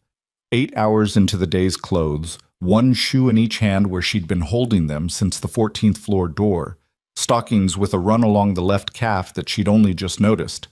She put the shoes back on. "All right," she said. The convoy assembled in the building's underground parking level. 3 vehicles, black, the kind of anonymous heavy SUVs that could be anything in New York City at 10 p.m. and therefore were nothing. She was put in the second vehicle. Raphael was already inside in the far seat, jacket back on, and in the dark of the garage she could see that he had something under his jacket that she had never seen on him before and did not look at directly. 2 of the peripheral men got in.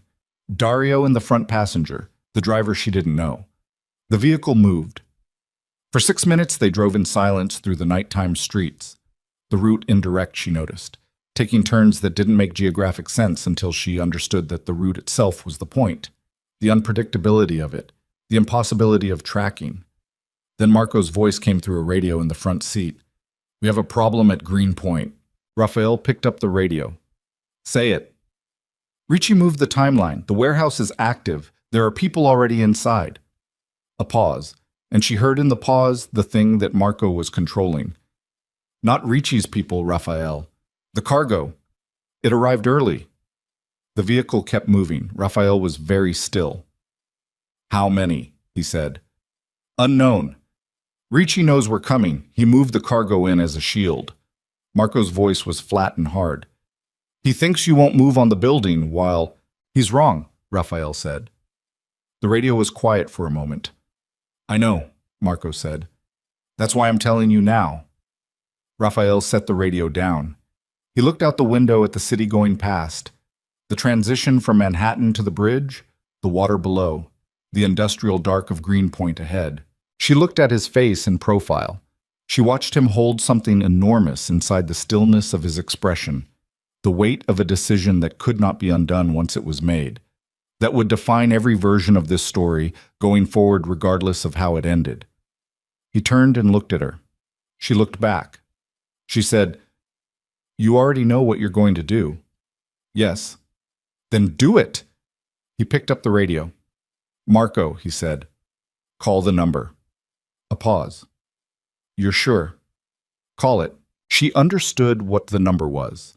She understood what calling it meant for every calculation she'd made about this man and this building and the line between the things he was and the things he wasn't. She understood that whatever she had thought Raphael DeLuca was, whatever category she'd been quietly building for him in the 7 weeks she'd spent learning the texture of his silences, the call he'd just authorized to a federal contact she hadn't known he had, was something that didn't fit neatly into any of those categories. The vehicle crossed the bridge. Greenpoint came up ahead. Water, warehouses, the specific dark of industrial waterfront at night. She could see lights where lights shouldn't be, at the far end of the complex. Dario turned around from the front seat. He had a vest in his hands. He looked at her. "Put this on," he said. She took it. Her hands were steady. She put it on and Dario leaned back and tightened the side fasteners, and she sat there in the dark-moving vehicle wearing body armor over the clothes she'd worn to a board meeting that morning, and she thought, 7 weeks ago I was 4 minutes late to a job interview and spilled coffee on a stranger's suit. The vehicle stopped. Raphael's door opened. He stepped out and she followed without being asked, because at this point the choice of whether to follow or not had become academic. She was in this, had been in this for some time, and standing still was no longer a position that existed. The warehouse was ahead of them across an open lot. Corrugated steel, large, lit from within, 2 vehicles outside she didn't recognize. Raphael's men were fanning out around the perimeter with the economical coordination of people who had done this before. She felt Raphael's hand at her arm, not gripping, steering. "Stay behind Marco," he said. "Not behind me. Marco." "Okay. If something—" "Raphael." He stopped. She looked at him in the half-dark of the waterfront and she said very quietly, "Come back." He looked at her for a long moment, and the expression on his face in that moment was the most unguarded thing she had ever seen from him, the most fully human. Something between fear and something much warmer than fear. Something she did not have a clean word for but recognized in her chest with a completeness that terrified her more than the warehouse or the drone or the phone call had. Then it was gone, replaced by the stillness. He turned toward the warehouse. The door came open from the inside, and the night split apart with light and sound, and Raphael's men moved and she moved with Marco, because that was what she'd been told to do, and the warehouse swallowed them. The warehouse swallowed them whole. She stayed behind Marco the way Raphael had told her to. Close, matching his pace, watching the geometry of the space as it opened up around them. The interior was enormous. 40 feet of ceiling, maybe more, lost in the shadows above industrial lighting that hung in suspended rows and cast everything in a hard yellow that flattened depth and made distances harder to judge. Steel shelving units along the eastern wall, stacked with crates and wrapped pallets. A central floor space large enough to move vehicles through. The smell of the place was salt and diesel, and something underneath both of those things that she identified and then stopped identifying because naming it fully would cost her something she couldn't afford to spend right now.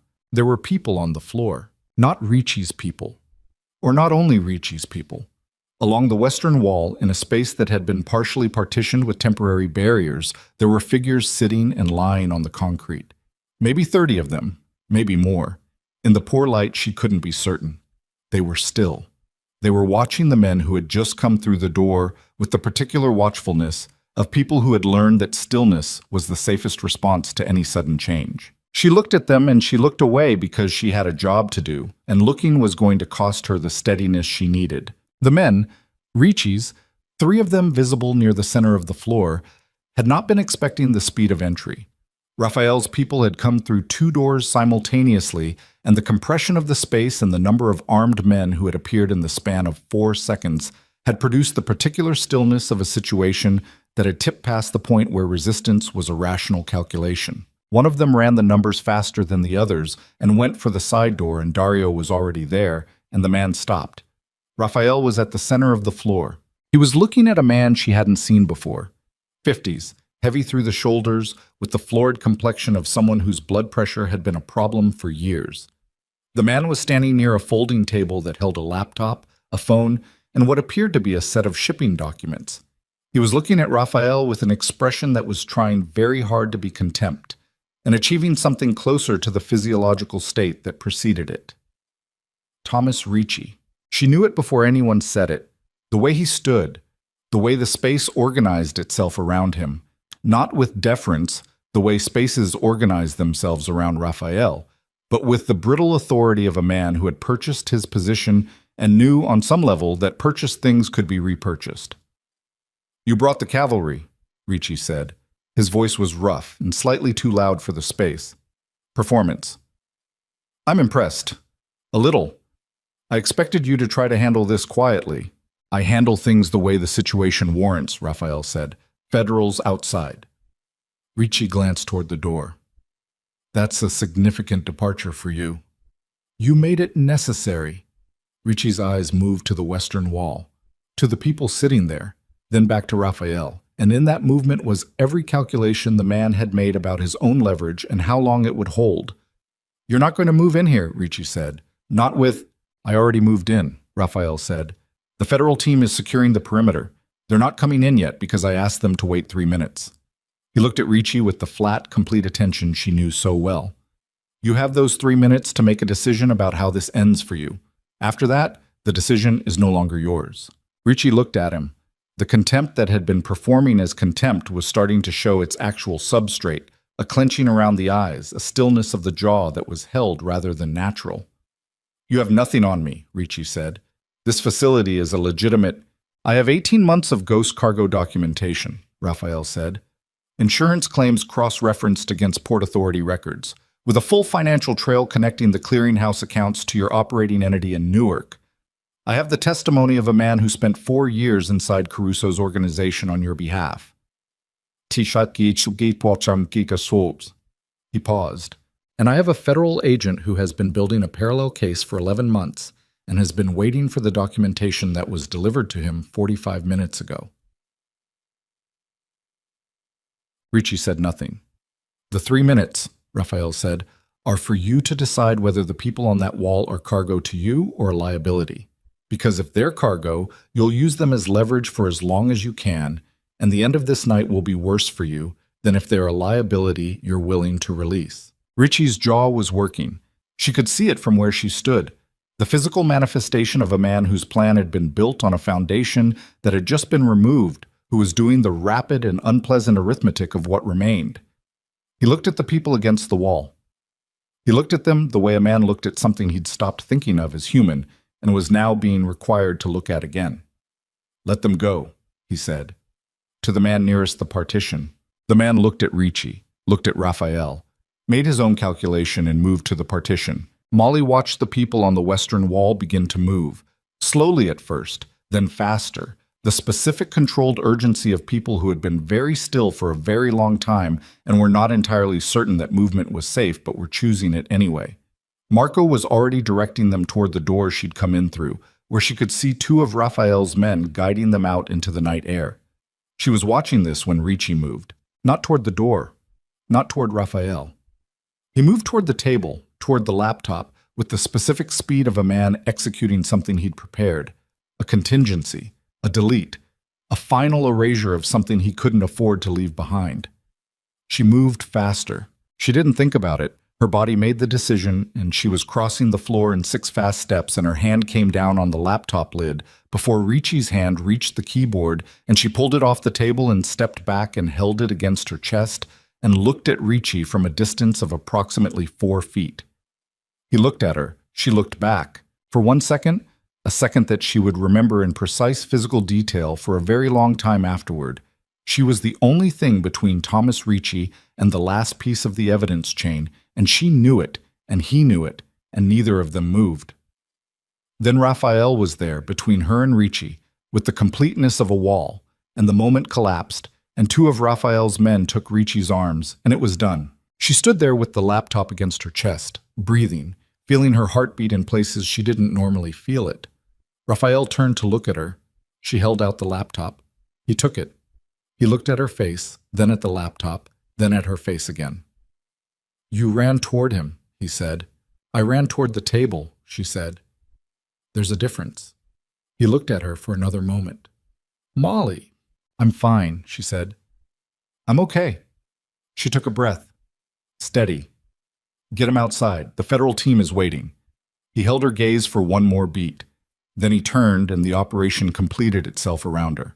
Ricci removed, the documentation secured, the 3 minutes elapsed, and through the warehouse's large front doors she could see the blue and red of federal vehicles outside that had not been there 40 minutes ago. She walked to the western wall. The partition was empty now. The people who had been there were outside, in the air, in the hands of people whose job was to do what came next for them. She stood in the empty space and looked at the concrete floor and the temporary barriers and the single blanket that had been left behind. And she stood there for a long time, breathing slowly, letting the adrenaline find its way out of her body the only way it could, gradually, with the particular exhausted shaking of aftermath. She did not cry. She had cried, in her life, in more appropriate settings, over much smaller things. She didn't cry now because there wasn't room for it yet.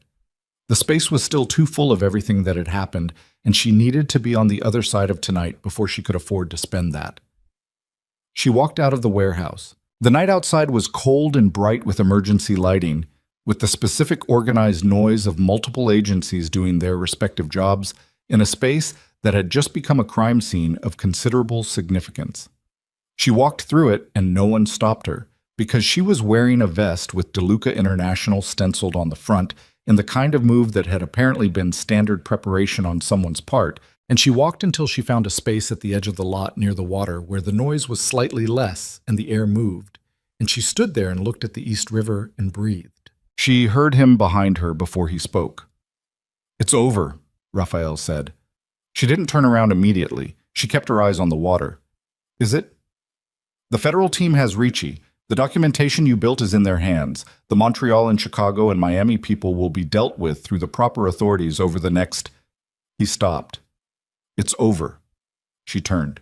He was standing 3 feet from her, and he looked, for the first time in the 7 weeks she'd known him, for the first time since she'd watched him move through his office with the unhurried authority of a man to whom time deferred. He looked tired, not physically broken, not diminished, but carrying the specific weight of a night that had cost something real, in the particular way that nights like this always cost something that didn't appear on any balance sheet. There was a cut above his left eyebrow. She hadn't seen him get it. It had bled at some point. There was a dried line of it along his temple, and now it had stopped. But it was there, and she looked at it, and then looked at his face. You're bleeding, she said. I know. Did someone look at it? It's fine. That wasn't my question. He held her gaze. Something on his face. The tiredness, and underneath it, the thing she'd caught in the vehicle before the warehouse. The unguarded thing. It was back, and this time it wasn't going anywhere. No, he said. No one looked at it. She looked around the lot. One of the agency vehicles had a first aid kit mounted on the exterior. She'd registered it on the way out. She walked over, pulled the kit from its bracket, came back.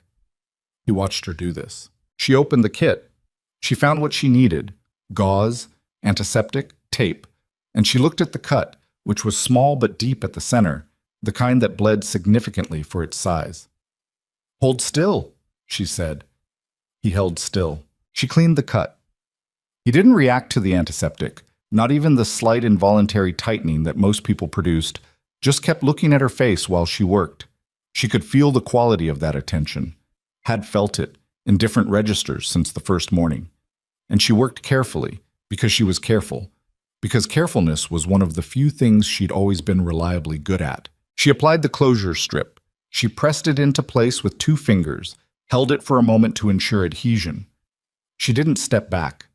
They were close enough that she could see every detail of his face in the cold emergency light, the dark water of his eyes, the particular lines at the corners of them, the cut she'd just closed, the tiredness she'd just named. Ask me now, she said. He looked at her. You said when it was over, she said. You said ask me when it's over. I said I'd ask you, he said, whether you stay. I know what you said. He was very still. Molly, I'm going to stay, she said. I've been going to stay since approximately week 3, when I found the Montreal discrepancy and brought it to you instead of walking out the door. I just needed to know whether you knew that. She paused, and whether it was a decision you wanted me to make. He looked at her for a long time. Long in the way that his silences were sometimes long, not empty, not hesitating, but full, holding something that he was selecting with care. It's the only decision I wanted you to make, he said, freely, without obligation. It is free, she said. That's what I'm telling you. He put his hand up and touched the side of her face, not the injured side, not the cut, but her face, the angle of her jaw, the way you touch something you'd been watching from a distance for long enough that touching it felt like a completion rather than a beginning. It was brief and deliberate, and she felt it in her sternum. She put her hand briefly over his, the same way she'd done across the table in the 14th floor room. And then they both lowered their hands, because there was still work to be done, and they were both people who did their work.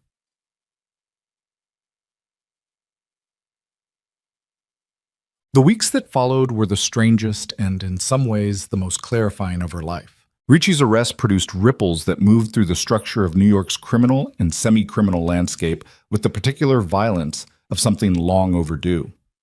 The federal case, when it became public 3 weeks after Greenpoint, was the kind of case that generated significant coverage, not because the logistics were unusual, which they weren't, but because of the scope of the infiltration operation that had been running alongside the port scheme, and because of the number of organizations that had been manipulated by a single patient and methodical hand over 6 years. The ghost cargo documentation, Molly's cross-reference, her map, her 83 minutes of focused work in a windowless room on the 14th floor, was cited in the indictment, not by name, as financial analysis provided by a cooperating source. She read this in the federal filing, which she obtained through a public access database at 1:30 in the morning in her apartment, and she sat with it for a while. Cooperating source. She thought about what category that put her in. She thought about it for a couple of nights, in the way she thought about things that mattered, carefully, looking at it from multiple angles, not avoiding the edges. She decided the category was accurate and that she was all right with it. The Montreal situation resolved over the following month with the particular grinding thoroughness of institutional processes. Paletti in Chicago, Reyes in Miami, Nadia Voss, who turned out to have been operating under a different name in 2 prior positions, which explained some things about the thinness of her file. All of them processed through channels that were, for once, the official ones. Sal Ferretti disappeared from public record. She didn't ask what that meant. She had learned, over 8 weeks, the precise shape of what she was willing to know and what she wasn't, and she held that shape carefully. Vincent Caruso, not Frank Doyle, she'd finally stopped having to correct herself, appeared at the 43rd floor once, 3 weeks after Greenpoint. He came alone, without the delegation, and he sat in the boardroom with Raphael for 40 minutes and then left. She didn't know what was said. When Raphael came out, he went directly to his desk and worked for 2 hours in complete silence. And she worked at her desk in complete silence. And at the end of those 2 hours, he came to her door and said, "Caruso is going to hold the Greenpoint corridor. The Eastern arrangement is back on the table. On terms that work for you," she said. "On terms that work for both of us," he said, "which is different from before." She looked at him. What changed? "We both know what the alternative looks like now," he said. "Neither of us wants it." She thought about the warehouse, about Ricci's eyes moving to the people against the western wall, about the blanket on the concrete floor. "Good," she said. "Mog." The croissants continued. Every morning, white paper bag on the corner of her desk. She never mentioned them. He never mentioned them. They existed in the space between acknowledgement and habit, which was, she was beginning to understand, the space where most of the things between them lived. She reorganized the accounting structure for 2 additional subsidiaries, built a new vendor reconciliation system that caught 3 smaller irregularities over the following month. None of them deliberate, all of them the ordinary human errors of people moving numbers under time pressure, and trained a new junior staff member named Priya, who was 23 and terrifyingly competent, in the specific art of cross-referencing things that weren't meant to be cross-referenced. Priya asked her in the second week of her training what had happened to the office's previous filing system.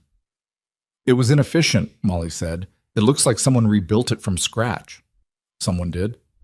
"Who?" Molly looked at the girl. "Someone who was new and had too much time to think and not enough context to know what she wasn't supposed to touch," she said.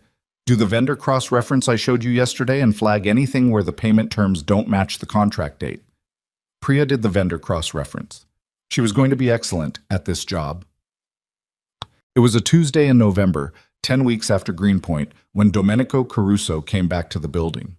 She didn't know he was coming. It wasn't on the calendar she had access to, which told her something about how that relationship had evolved, about the layers of arrangement that operated above the calendar. He arrived with 1 man, not 4, and the single man was Vincent, which told her something else. She greeted them. She showed them to the boardroom. She poured water. Caruso looked at her as she set down the glasses, the same way he'd looked at her both times before, with the assessing intelligence that had not softened with familiarity. "You're still here," he said. "Still here," she said. "I expected—" He stopped. Something moved in his face, not quite a smile, but the predecessor of one. "He's not easy." "No," she said. "But you stayed." She looked at the old man.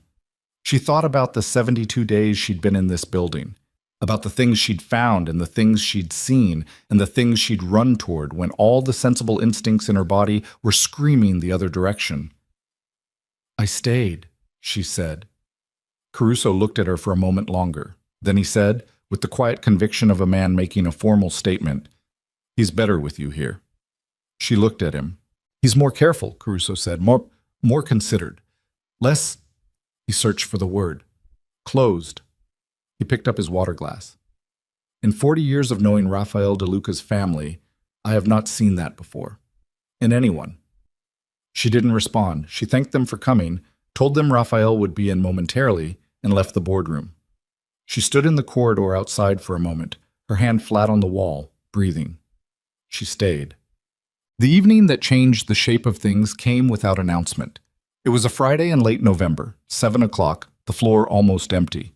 She was finishing a reconciliation report she wanted to complete before the weekend. Raphael was in his office. She could see the light under the door, which meant he was still there. Most evenings, she knew the difference between the light when he was at his desk and the light when he'd left it on and gone. But tonight, it was the first kind. She finished the report. She saved it. She stood up and put on her coat and knocked twice on his door. "Good night," she said. He looked up from his desk.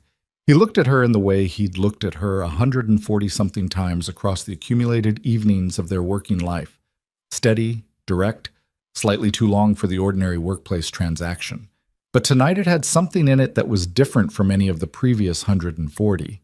"I'm almost done," he said. 20 minutes. She paused. "Okay." She took off her coat and sat back down. She was not sure why. She hadn't been asked to stay.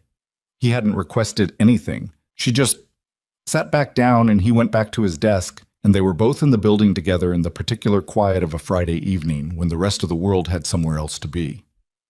22 minutes later, his office door opened fully. He came out. He had his jacket and his coat.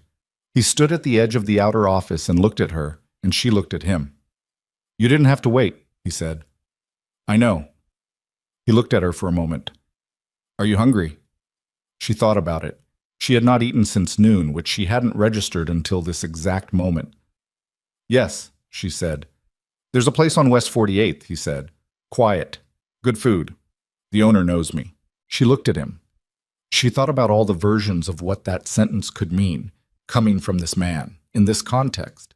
She thought about all the things she knew about him, and all the things she still didn't, and about the category of things you knew versus the category of things you decided to trust, and how those categories weren't the same and didn't need to be.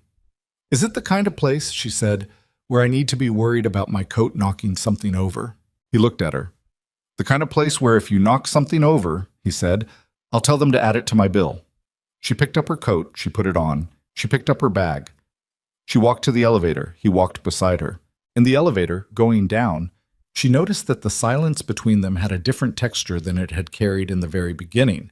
Not the charged silence of two people calibrating, not the careful silence of people maintaining professional distance. Just the ordinary quiet of two people going to dinner, which was both simpler and more significant than either of them acknowledged. The lobby, the revolving doors, the November city, cold and bright and moving. He walked beside her on the sidewalk, not close, not distant, the appropriate uncertain distance of something that was becoming what it was in its own time. "Can I ask you something?" she said. "Yes." "The first day," she said, "when I spilled the espresso, every person in that building expected you to fire me. Yes? You didn't." "No." "Why?" He was quiet for a moment. Their breath made small clouds in the cold air. The street noise of West 48th surrounded them, the particular energy of a Friday city evening. "Because you offered to sell your belongings," he said, "to pay for a suit belonging to a man you'd known for 7 minutes, in a situation that was genuinely an accident." He paused. "I've spent my entire professional life surrounded by people who calculated everything, who never made a gesture that didn't serve a specific purpose." He looked at the middle distance ahead of them. "You offered to sell your belongings. It wasn't calculation. It was just you." She walked beside him for a moment, letting that settle. "That's a very small thing to base a decision on," she said. "The important decisions usually are," he said. She thought about that. She thought about $140,000 and 3 months of back rent and a discounted pair of heels and a filing system rebuilt because she couldn't stop herself from fixing things that were inefficient. She thought about the Montreal records and the 14th floor and 83 minutes and a laptop clutched to her chest in a warehouse on a Greenpoint waterfront. She thought about a white paper bag on the corner of a desk every morning for 10 weeks without a word from either side. "You know," she said, "I'm probably always going to be clumsy." "I know. I knocked over your architectural model. I destroyed a printer. I'm still not entirely sure how." "The motor seized," he said. "The technician said it was one of the more unusual failure modes he'd seen." She laughed. It came out sudden and genuine and slightly surprised her, the way real laughter surprised her, which was why she liked it. He looked at her when she laughed. She caught it in her peripheral vision, his head turning slightly, the fraction of a glance that was not the professional assessment she'd spent 10 weeks learning to read, but something different, something private, something he didn't perform for any room. "You're going to have to be patient," she said, when the laugh had settled. "I know," he said. "I mean it. I'm going to knock things over. I'm going to find things in your books that you'd rather I didn't find, because I can't stop looking. It's just how I'm built. I'm going to—" "Molly," she stopped. "I know," he said again, quieter. "I know all of it. I've been watching you for 10 weeks. She looked at him. He looked back, in the yellow white of the streetlights, in the cold November air, on a sidewalk in Manhattan, at 7:30 on a Friday evening. "Okay," she said. They walked. The restaurant was on the corner exactly as described. Quiet, warm light inside. The smell of food that had been made carefully by someone who cared about it. The owner, a man in his 60s with flour on his sleeve, came out from behind the counter when they walked in and shook Raphael's hand and looked at Molly with the particular assessment of a person who had known someone for a long time and was now seeing what that person had chosen to bring through their door. Whatever he saw, he seemed satisfied with it. He put them at a corner table. He brought bread and olive oil without being asked and said he would send out whatever he thought they should have, which was, Molly thought, either presumptuous or exactly what you wanted, depending on how much you trusted the person saying it. She decided to trust it. They sat across from each other, and the noise of the city was outside and the warmth of the restaurant was around them. And she looked at the bread and the oil and the table and the man across from it who had the most still face and the most unreadable silences of anyone she'd ever sat across from, and who had, she now understood, been reading her with complete attention since the moment she'd walked into his office and ruined his suit and offered to sell her things. "I want to tell you something," she said. He looked at her. "I wasn't just being pragmatic," she said, "when I stayed. I know I said that on the first day. I said it was pragmatism." She picked up the bread. "It wasn't. I mean, it was at first, but it stopped being that pretty early." He was quiet. "I stayed because I was interested," she said, "in the work and in," she stopped, "in the thing that was developing." He looked at her steadily.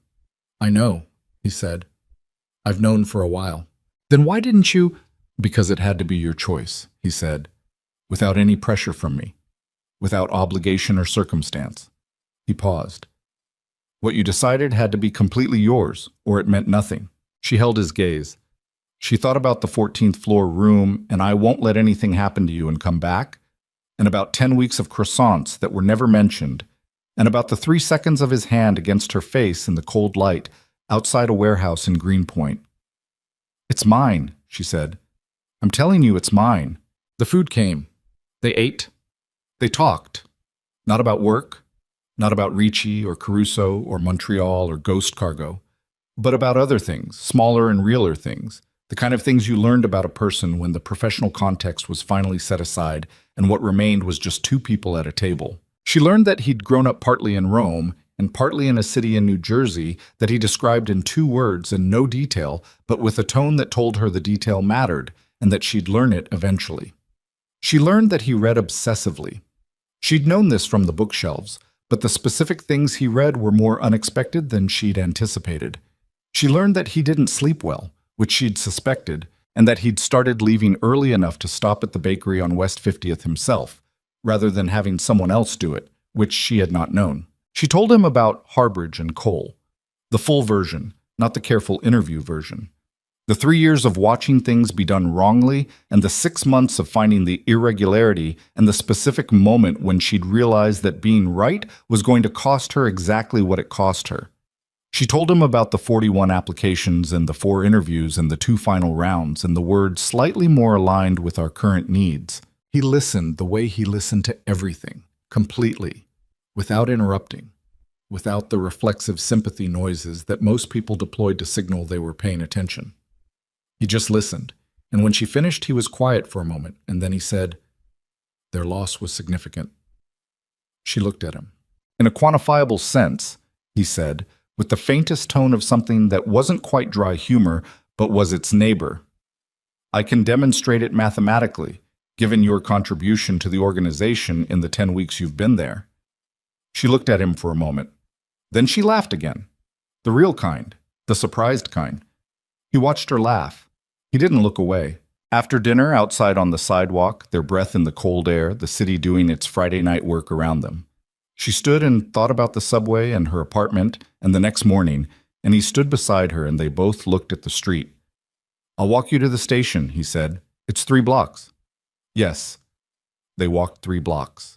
At the station entrance, she stopped. She turned.